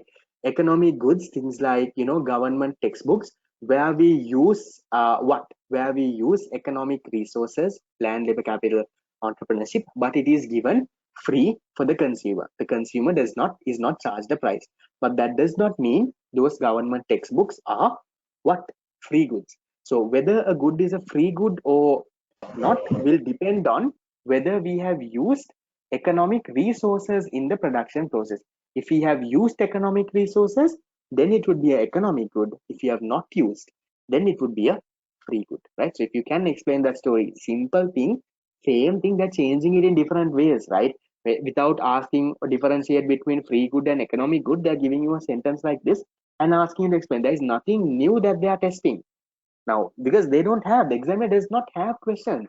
What they do is they just change the thing a bit here and there, right? So now even in the fourth one, now instead of saying show the following in a ppc, saying a, rise in employment, b, increase in working age population, they have given it in a paragraph, not in a paragraph, like in a sentence. It's the same thing. Don't get scared there, right?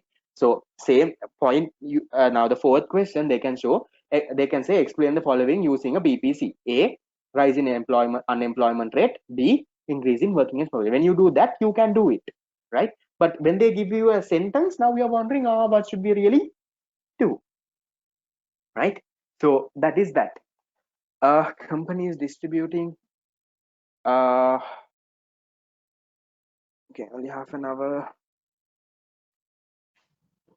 Okay, so I thought of going without a break. It's just we just have half an hour. We're even more than you all need a break. I think it's me who needs a break because I'm the one who keeps on talking. Right. So just bear with me. We'll finish it early. Right. So we have 3 more papers. Okay. Right. So I think this paper is done. Papers are getting easier and easier because we have done these questions again and again. Okay. So moving on to 2019, the old syllabus paper. Right. An easy question. 2019 old syllabus. To which category of productive resources does each of the following belong? Unemployed worker comes under which productive resource? Land, labor, capital, entrepreneurship. It comes under labor, right? So then Lakvijay coal power plant, capital. Tea estate, capital. Singaraja forest, land, right? So that is that. Easy as that. Just if you name whether it's land, labor, or capital, you get your marks. Question isn't visible. 2019 A-level old question is not visible. Screen, guys, can you all see the question on the screen? No? Visible, right? Maybe in case it's not visible, maybe leave and join again. Maybe I think your internet connection is low. Low? Okay. Right. So then part number 2. Okay, easy as it gets. What are the assumptions on which a PPC curve is based on, right? Can you see? Same questions. What are the assumptions, right? Two goods, all resources are used to the fullest, right? There is full employment. Quantity and quality of resources remain constant. Technology is constant given period of time. All same thing you have to write. Okay. Question number 3. Explain how increasing opportunity costs are reflected in a production possibility curve. How would the curve appear if the opportunity cost were constant? Explain your answer using diagrams. So increasing opportunity cost, how do you show it on a PPC? It is a concave PPC. So you say increasing opportunity cost means this, when that is where when you increase the production of one good by equal quantities, the amount of the other good you have to forego keeps on increasing. In a situation like this, the PPC will be bowed outward, or in other words, concave to the origin. You draw the PPC, right? And then you show constant opportunity. How would the curve appear if it was constant? Opportunity cost was constant. Then you say constant opportunity cost means when you increase the production of one good, the amount of other good you have to forego remains constant, right? So in that situation, the PPC would be a straight line curve, right? And you draw that straight line PPC, the linear PPC, and you show. So that is all that you have to do. 1 mark for your explanation, 1 mark for your diagram, right? So that is how you get your 4 marks there. See, same thing, right? It's the easiest as it can get. Question number 4. What are the criteria used to classify reasons? I don't think you have to give the reasons. Maybe if you want, you can give in the reasons also. Okay. Number 4, what are the criteria used to classify economic systems? I explained this before when we talked about market economy, socialist, capitalist. Remember, I said there are 3 criteria, right? Exactly. That is the 3 criteria that you have to explain. If you're not sure, go and check that question. I think 2016, 2016, I think, or 15, I can't remember, right? So one criteria is the ownership of resources, right? So then you can say if the resources are owned by the private sector capitalist, public sector socialist. Then second criteria is your decision making mechanism or resource allocation mechanism, right? If it is price mechanism, market, planning mechanism, commando plant. Then nature of incentives. If it is material incentive, market. If it is planning, let's say not planning, if it is coercive incentive, it is a command economic system, right? Simple as that, right? So 4 marks, you need 4 points. So ideally, where they would give you is they would give you 1 mark for the nature of incentives for these two, for the for the question of whether you can properly differentiate, let's say, ownership of resources, whether you are correctly saying whether it is let's say what sorry, ownership of resources, whether you're correctly saying whether it is capitalist or socialist, and whether for resource allocation, if you're correctly saying market and planned, because if you mix the 2 words, you're wrong there, right? So that is where I think they might give you an extra mark. They're only asking what, right? They're not asking you to explain. So if you can write the 3 criteria, under that 3 criteria, how it's basically divided, it's more than enough. What I drew on the board before, right? Same thing, if you write, you will get your full marks there. Okay, last question. Explain briefly the conditions required to achieve economic efficiency of the allocation of resources. Easy as it is, right? To get economic efficiency, what are the 2 conditions, right? Productive efficiency, allocative efficiency. Then you explain productive efficiency a bit. So say what productive efficiency is, then say to achieve productive efficiency, you need full employment and full production, right? Then say it is a point on the any point on the PPC. Then you say allocative efficiency, it is deciding or producing what the society actually wants, right? The goods that the society actually wants. And then you can say that condition is where the marginal benefit is equal to the marginal cost, right? So same thing, if you can explain, you will get your 4 marks. Is that okay? Yes, no, shape?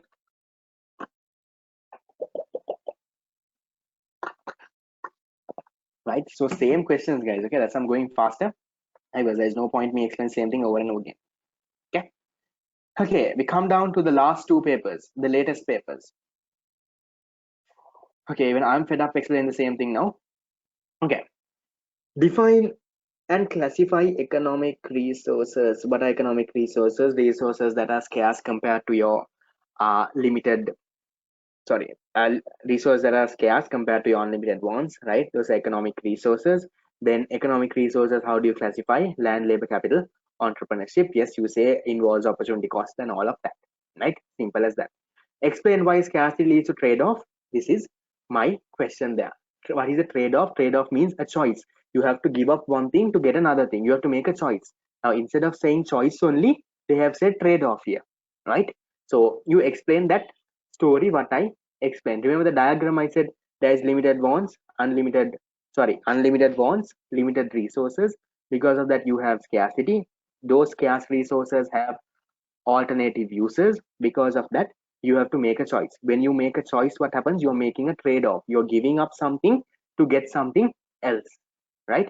Yes, exactly. Trade-off means sacrificing. You're making a choice, right? You're giving up something to get something else. Then you say, when there is a trade-off, there is opportunity cost involved. Same thing, right? They're just changing the words. Don't get scared when there is a new word. They're asking you for the exact same thing. Okay, simple as that. Okay, how does the production possibility frontier illustrate the following concepts? Scarcity. I'm hoping everyone knows how to show scarcity on a PPC. Opportunity cost. Okay, if anyone's confused how to show opportunity cost in a PPC, you can show it this way, right? So you draw a PPC, right? You show maybe 2 points, right? So maybe you label this A and B, right? You label this A and B, then you say you're moving from A to B. Because you're moving from A to B, you're increasing this good. When you're increasing this good, you're reducing this. So this is your opportunity cost. This area is your opportunity cost. So you can show in something like this to show opportunity cost.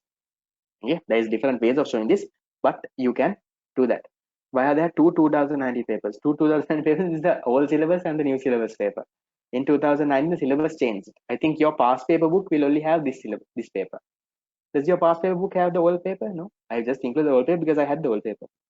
More questions, the better. Yeah. So you all will have this question.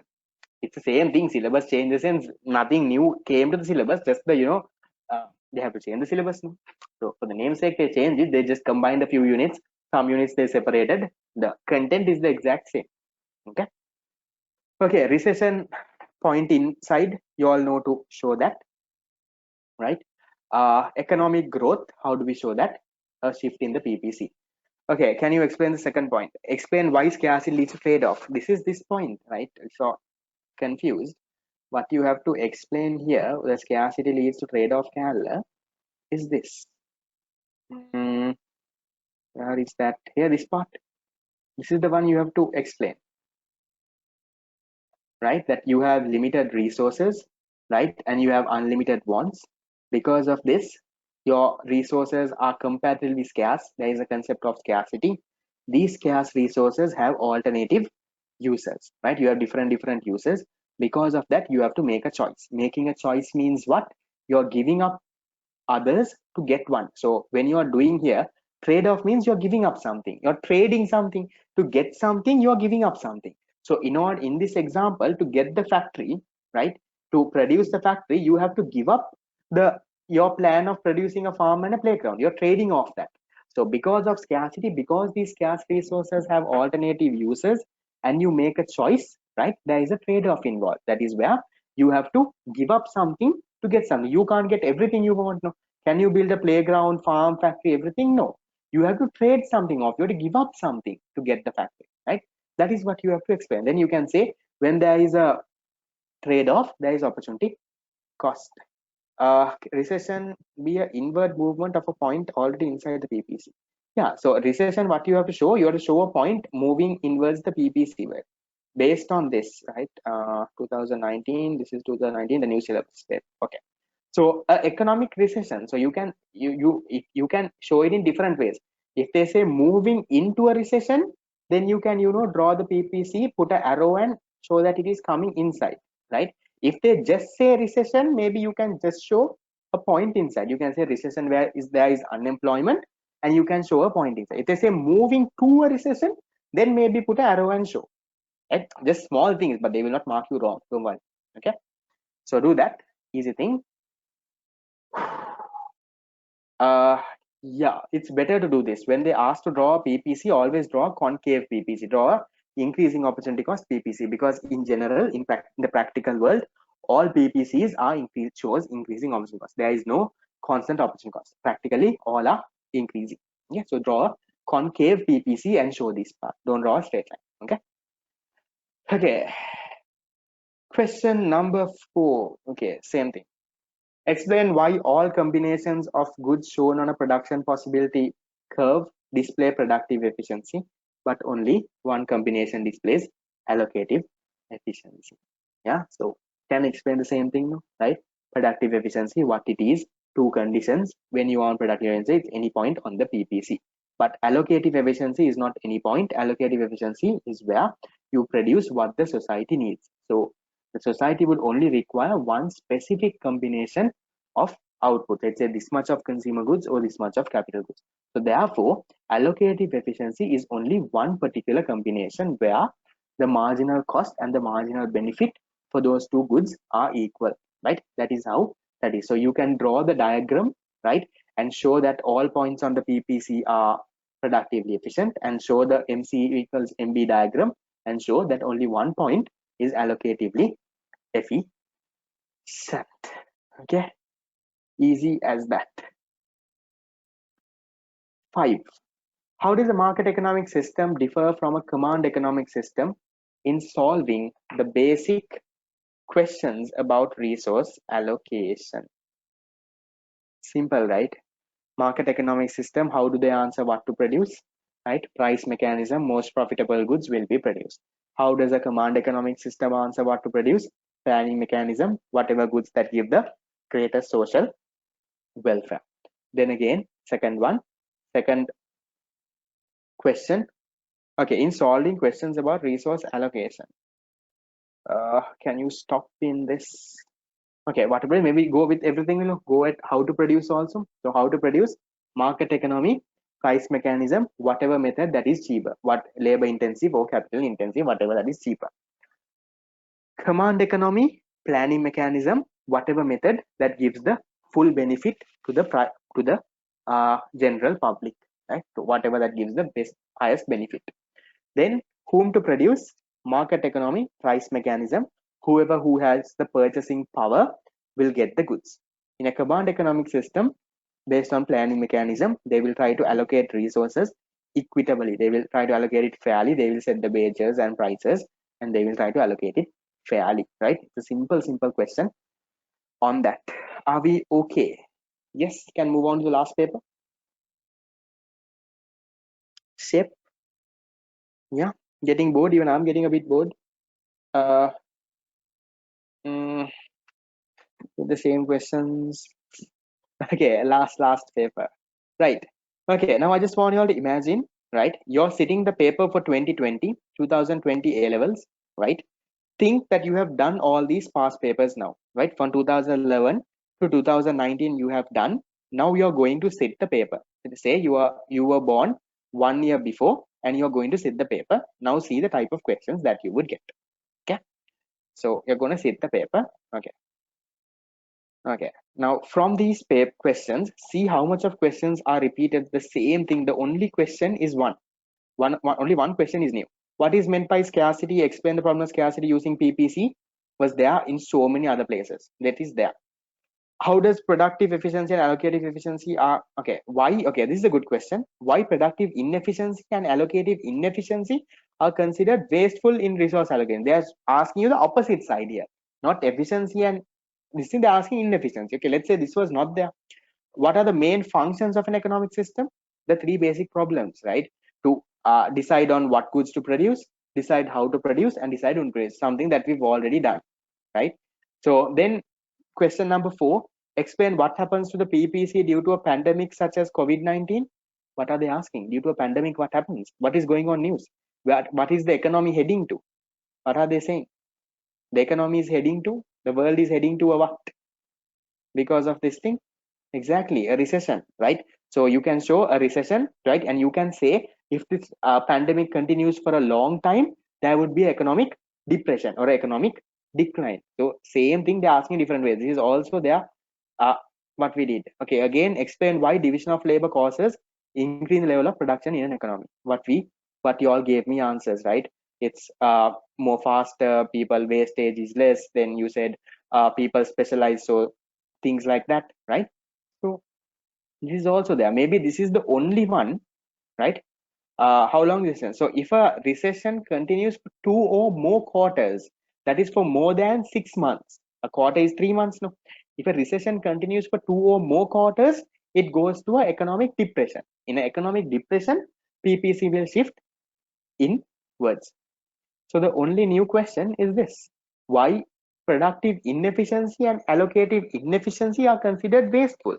So if you have properly understood with your knowledge, you can write, you first say what is productive efficiency.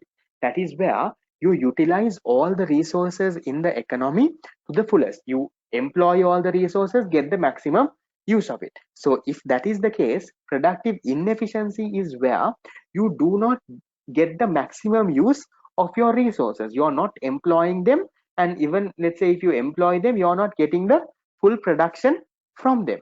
So where it is not used efficiently, right? So you say what is productive inefficiency. Same thing the other side now. What is allocative inefficiency? What is allocative efficiency? You produce what the society wants.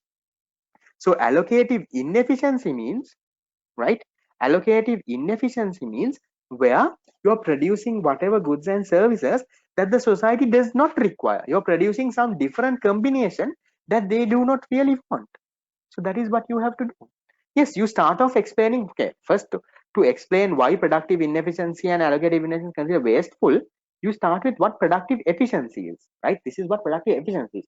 So therefore productive inefficiency means you're not utilizing the resources, you're not employing them, and you're not getting the full production out of them. Then say allocative efficiency is where you produce what the society wants. So therefore allocative inefficiency is situation where you are using all the resources in the country to produce a combination of goods that is not desired by the society. That is why it is wasteful, right? In the first situation, you're not getting the maximum use. In the second situation, you're using the resources to produce something that the society does not want. So you're wasting your resources there, right? So that is what you have to explain. Same thing. Can you see? Same thing. Instead of asking efficiency and thing, they've now converted the other side. The what you have to write or what you have learned is the same thing. There is nothing at all new. This is also, let's say, at least let's say you are fully at least blank, at least 2 marks you would have been able to score with what you know about productive efficiency, right? If you used your common sense, inefficiency is the other side of it, you could have answered, but by the time you go for A levels you will have that common sense, I'm hoping. So at least from these 20 marks, right, at least from the 20 marks minimum, if you have done your past papers, 18 marks you could have got, right? All these plus these two you would have practiced. Now even right now you can feel it's easy now. Imagine 1 year after this, how many times you would have done questions, right? Your mock exams, your withdrawals, I know my fast track program, my let's say final seminar, in case you all decide to come, right? Let's say whatever school papers you all will be doing, term exam papers, right? All of that, how many times you all would have practiced these questions?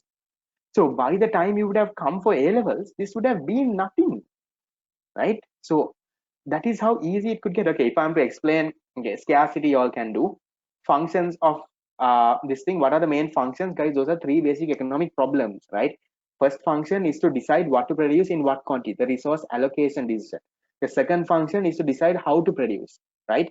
That is the production technique. The third function that they do is to decide whom to produce, how to distribute the goods. 3 marks there, simple as that. Explain what happens to the production capacity due to the pandemic of COVID. Because of COVID, you can say the aggregate demand has fallen. There is a recession where people are not spending. So when people are not spending, what has happened? The aggregate demand has fallen. As a result, the resources are unemployed. It's a movement inside towards the inside the PPC, right? A movement inside. And then you can say, one additional point you can say, if this pandemic continues for a longer time, right?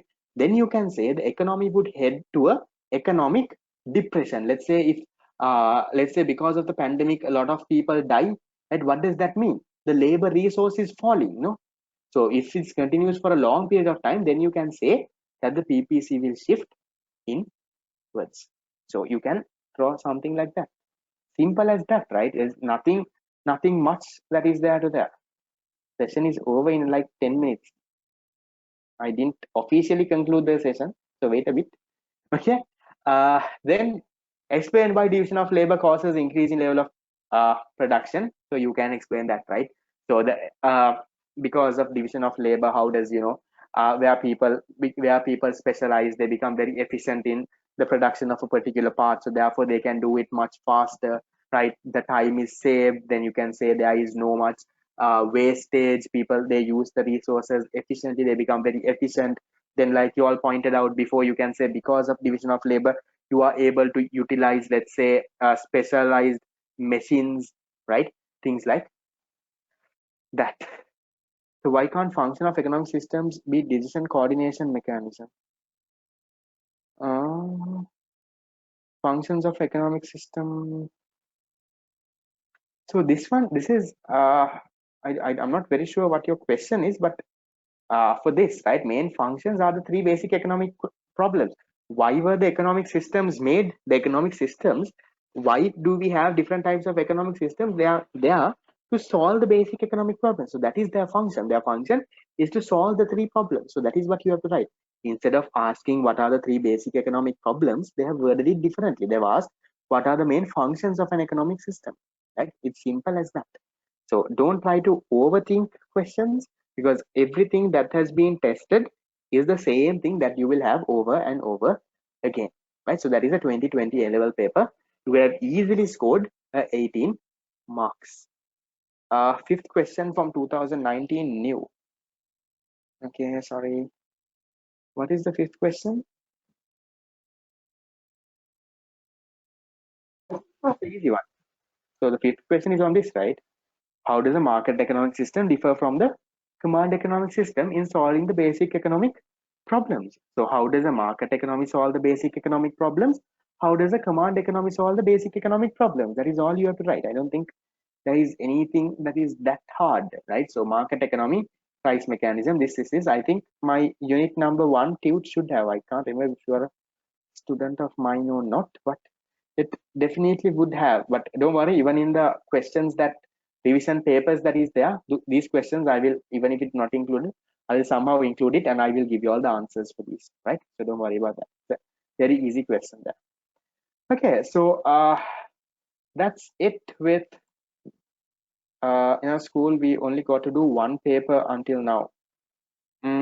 I think, yeah, because of the pandemic and all of that, schools will only do a little paper. So that is why, okay, 2021 and you all have done only one paper. So that is that. Yes, finally done with chapter number one. So chapter number one, I'll tell you, you will get one essay question and you will get around 5 to 6 MCQs, 30 marks guaranteed, right? It's an easy 30 mark to score. So can you see that it's the same past papers that is being repeating? At least from these 30, at least be able to score 27 marks, right? If you can maintain that, right, do the papers that I send you all, right? I'll send you all the answers of paper number 5 as well. Find time, showing that commitment, let's say daily, to take around half an hour to get that thing done properly, right? So if I'll have, I don't know, if you all have a printer, maybe print it and do it and properly file the papers and have it. Even if you all don't have, that's perfectly all right. Have the papers properly stored, let's say in your computer, Hari, have the papers properly stored in a folder, or let's say in your, let's say on WhatsApp or in your phone. Have it properly stored, don't have it here and there, right? Properly store it and answer the questions. Have maybe a separate book to answer those questions and start answering. So we will, ideally, if you all continue to contribute making those papers, we will at least have around 150 papers, like I said last class. 150 papers and all the past papers done. I don't think there is any other question that they could ask, right? So questions wise, I think we are okay. So what you all have to do on your side is study the theory, know your theory, so that you can write questions. Okay, so do that. Economics is not at all hard, right? I'm hoping I'm uh, not boring, right? So that is that. Okay, let only admins send messages in the group. Yes, I just make you all also send messages in the group just to have the group a little interactive. So, at least it's not a dead group unless I send a message. That is why I think. But if there is any important thing, I will make sure I put only admins and I'll put it so it doesn't spam. So I'm okay with people texting the group. There is no issue at all, right? But just don't spam the group with unwanted things. But if there's anything, right, just want to let you all know we have created this whole knowledge sharing concept where you all make questions for others and all of that, right? So help people out. Let's say you get something, let's say you get a paper or something, share it on the group. I'm not going to say anything, right? That is how my 2020 class also worked, right? they shared. It was in my economics class group. It was not economics people. They discuss accounts, they discuss business studies, people ask doubts, someone else clears it perfectly, all right. So if you all have doubts on economics, maybe put it on the group. Maybe if some other person on the group knows it, help the person out. It's perfectly all right. Okay, so uh, make use of the group, right? Make use of the fact that there is so many people, right? Just don't let's say if there is, just generally try to, usually if there is an important message, I send it around twice or thrice, so don't worry, right? Try to be a little active, right? Just check the group occasionally what is there. Okay, so make use of it. That is the main thing that I am telling you. So we are done with unit number 1. I personally want something done from you all, a small favor, right? I want a, I don't know, after this class, maybe can you all send me a feedback, right? Maybe you can type a message on WhatsApp and say how this is, and let me know how I can improve this, right? So because this is the very first time I'm doing a program like this beyond the classroom with so many students online and all of that, right? So what I want is, I want some genuine feedback on how I can improve. Trust me, I'm not going to scold you. I'm not even going to think of what you said. I think I'm not going to take it personally. Number one, I will not remember your name after, let's say, 2 or 3 days. This person said this here, right? So don't worry about that. If you have genuine feedback saying, sir, if you do this, it is better, or sir, what you're doing, this is not good, maybe you can do it this way, right? Please give in that, because I'm doing this class for y'all. I'm not getting anything out of doing past papers. This is something that I've done so many times, right? I'm doing it entirely free for y'all, right? So I want you all to make maximum use of it. I want you all to come for classes, right? So I want support from y'all to, uh, do whatever that is happening, right? So giving, maybe drop me a text on WhatsApp, giving some genuine feedback on how I can improve, maybe what I can change when we do unit number 2 and 3 next class, right? So if there is something, then I can incorporate and we can make it better, right? So the thing is to always improve, no, right? So yes, drop me a private message, right, on WhatsApp, right? I might not reply to all of you all right now, but eventually I will read and I will see what I can do, right? So do that on your hand. Just a small favor that I would like to have from your end. And also, anyone wanting to join unit number 5, National Income Accounting, a unit that is a bit hard, right? So if you all are wanting, there is no compulsory, there's nothing there. Go to your class, do whatever you want. If someone is joining, join from the very first class itself. You can come for a free trial if you all want. I have no problem in that. But join from the first class. Don't join from middle, because it will get harder. So if you're making the decision, make it right now, or maybe come after the unit is over for another unit. Yeah, because if you join in the middle, it's a little hard. But don't worry, recordings are there. All recordings will be sent. So there are some students, okay, I forgot to tell this. Some students said that the time on Saturday is clashing, that they want only the recordings, right? So that is possible. I've texted them, right? So they have to pay half the monthly fee, and then they can get all the recordings.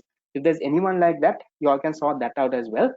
But just letting you all know, wherever you go, whether you come to my class or any other class, make sure you study the unit, right? Make sure you're thorough with that unit. So when we do papers at one point, you are good at it, right? So that is all from me for now. If you all have anything to say, you all can say. If not, I'll see you all ideally on Wednesday, right? So Wednesday, what would happen is we would, do unit number 2 and 3.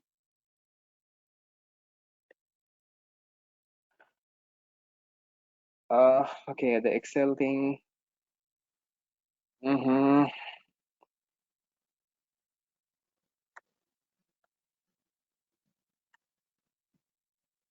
Okay.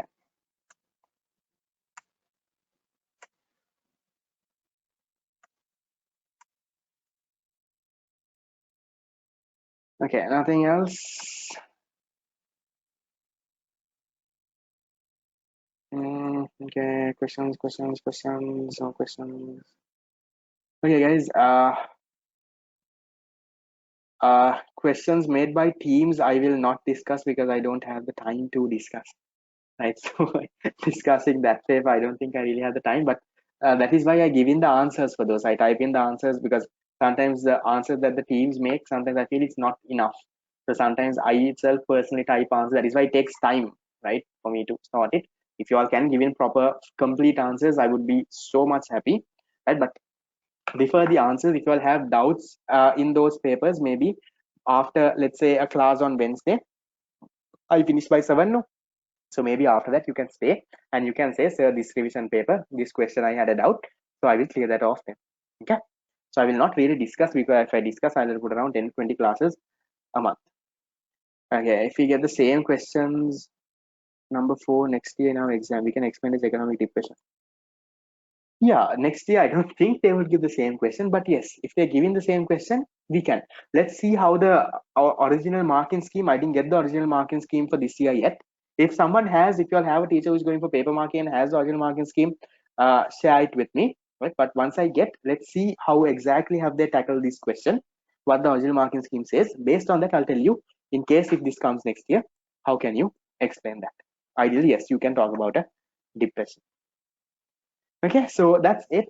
The other 53 of you all in this conversation, guys, if you have questions, you can stay and clarify. If you have something to say, yes, you can give in your feedback now, but give it on WhatsApp, right? So, because I will end this meeting and this message is gone, so I can at least refer back when it's on WhatsApp.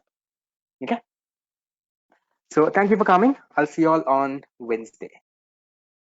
See you guys. Bye. Have a good night.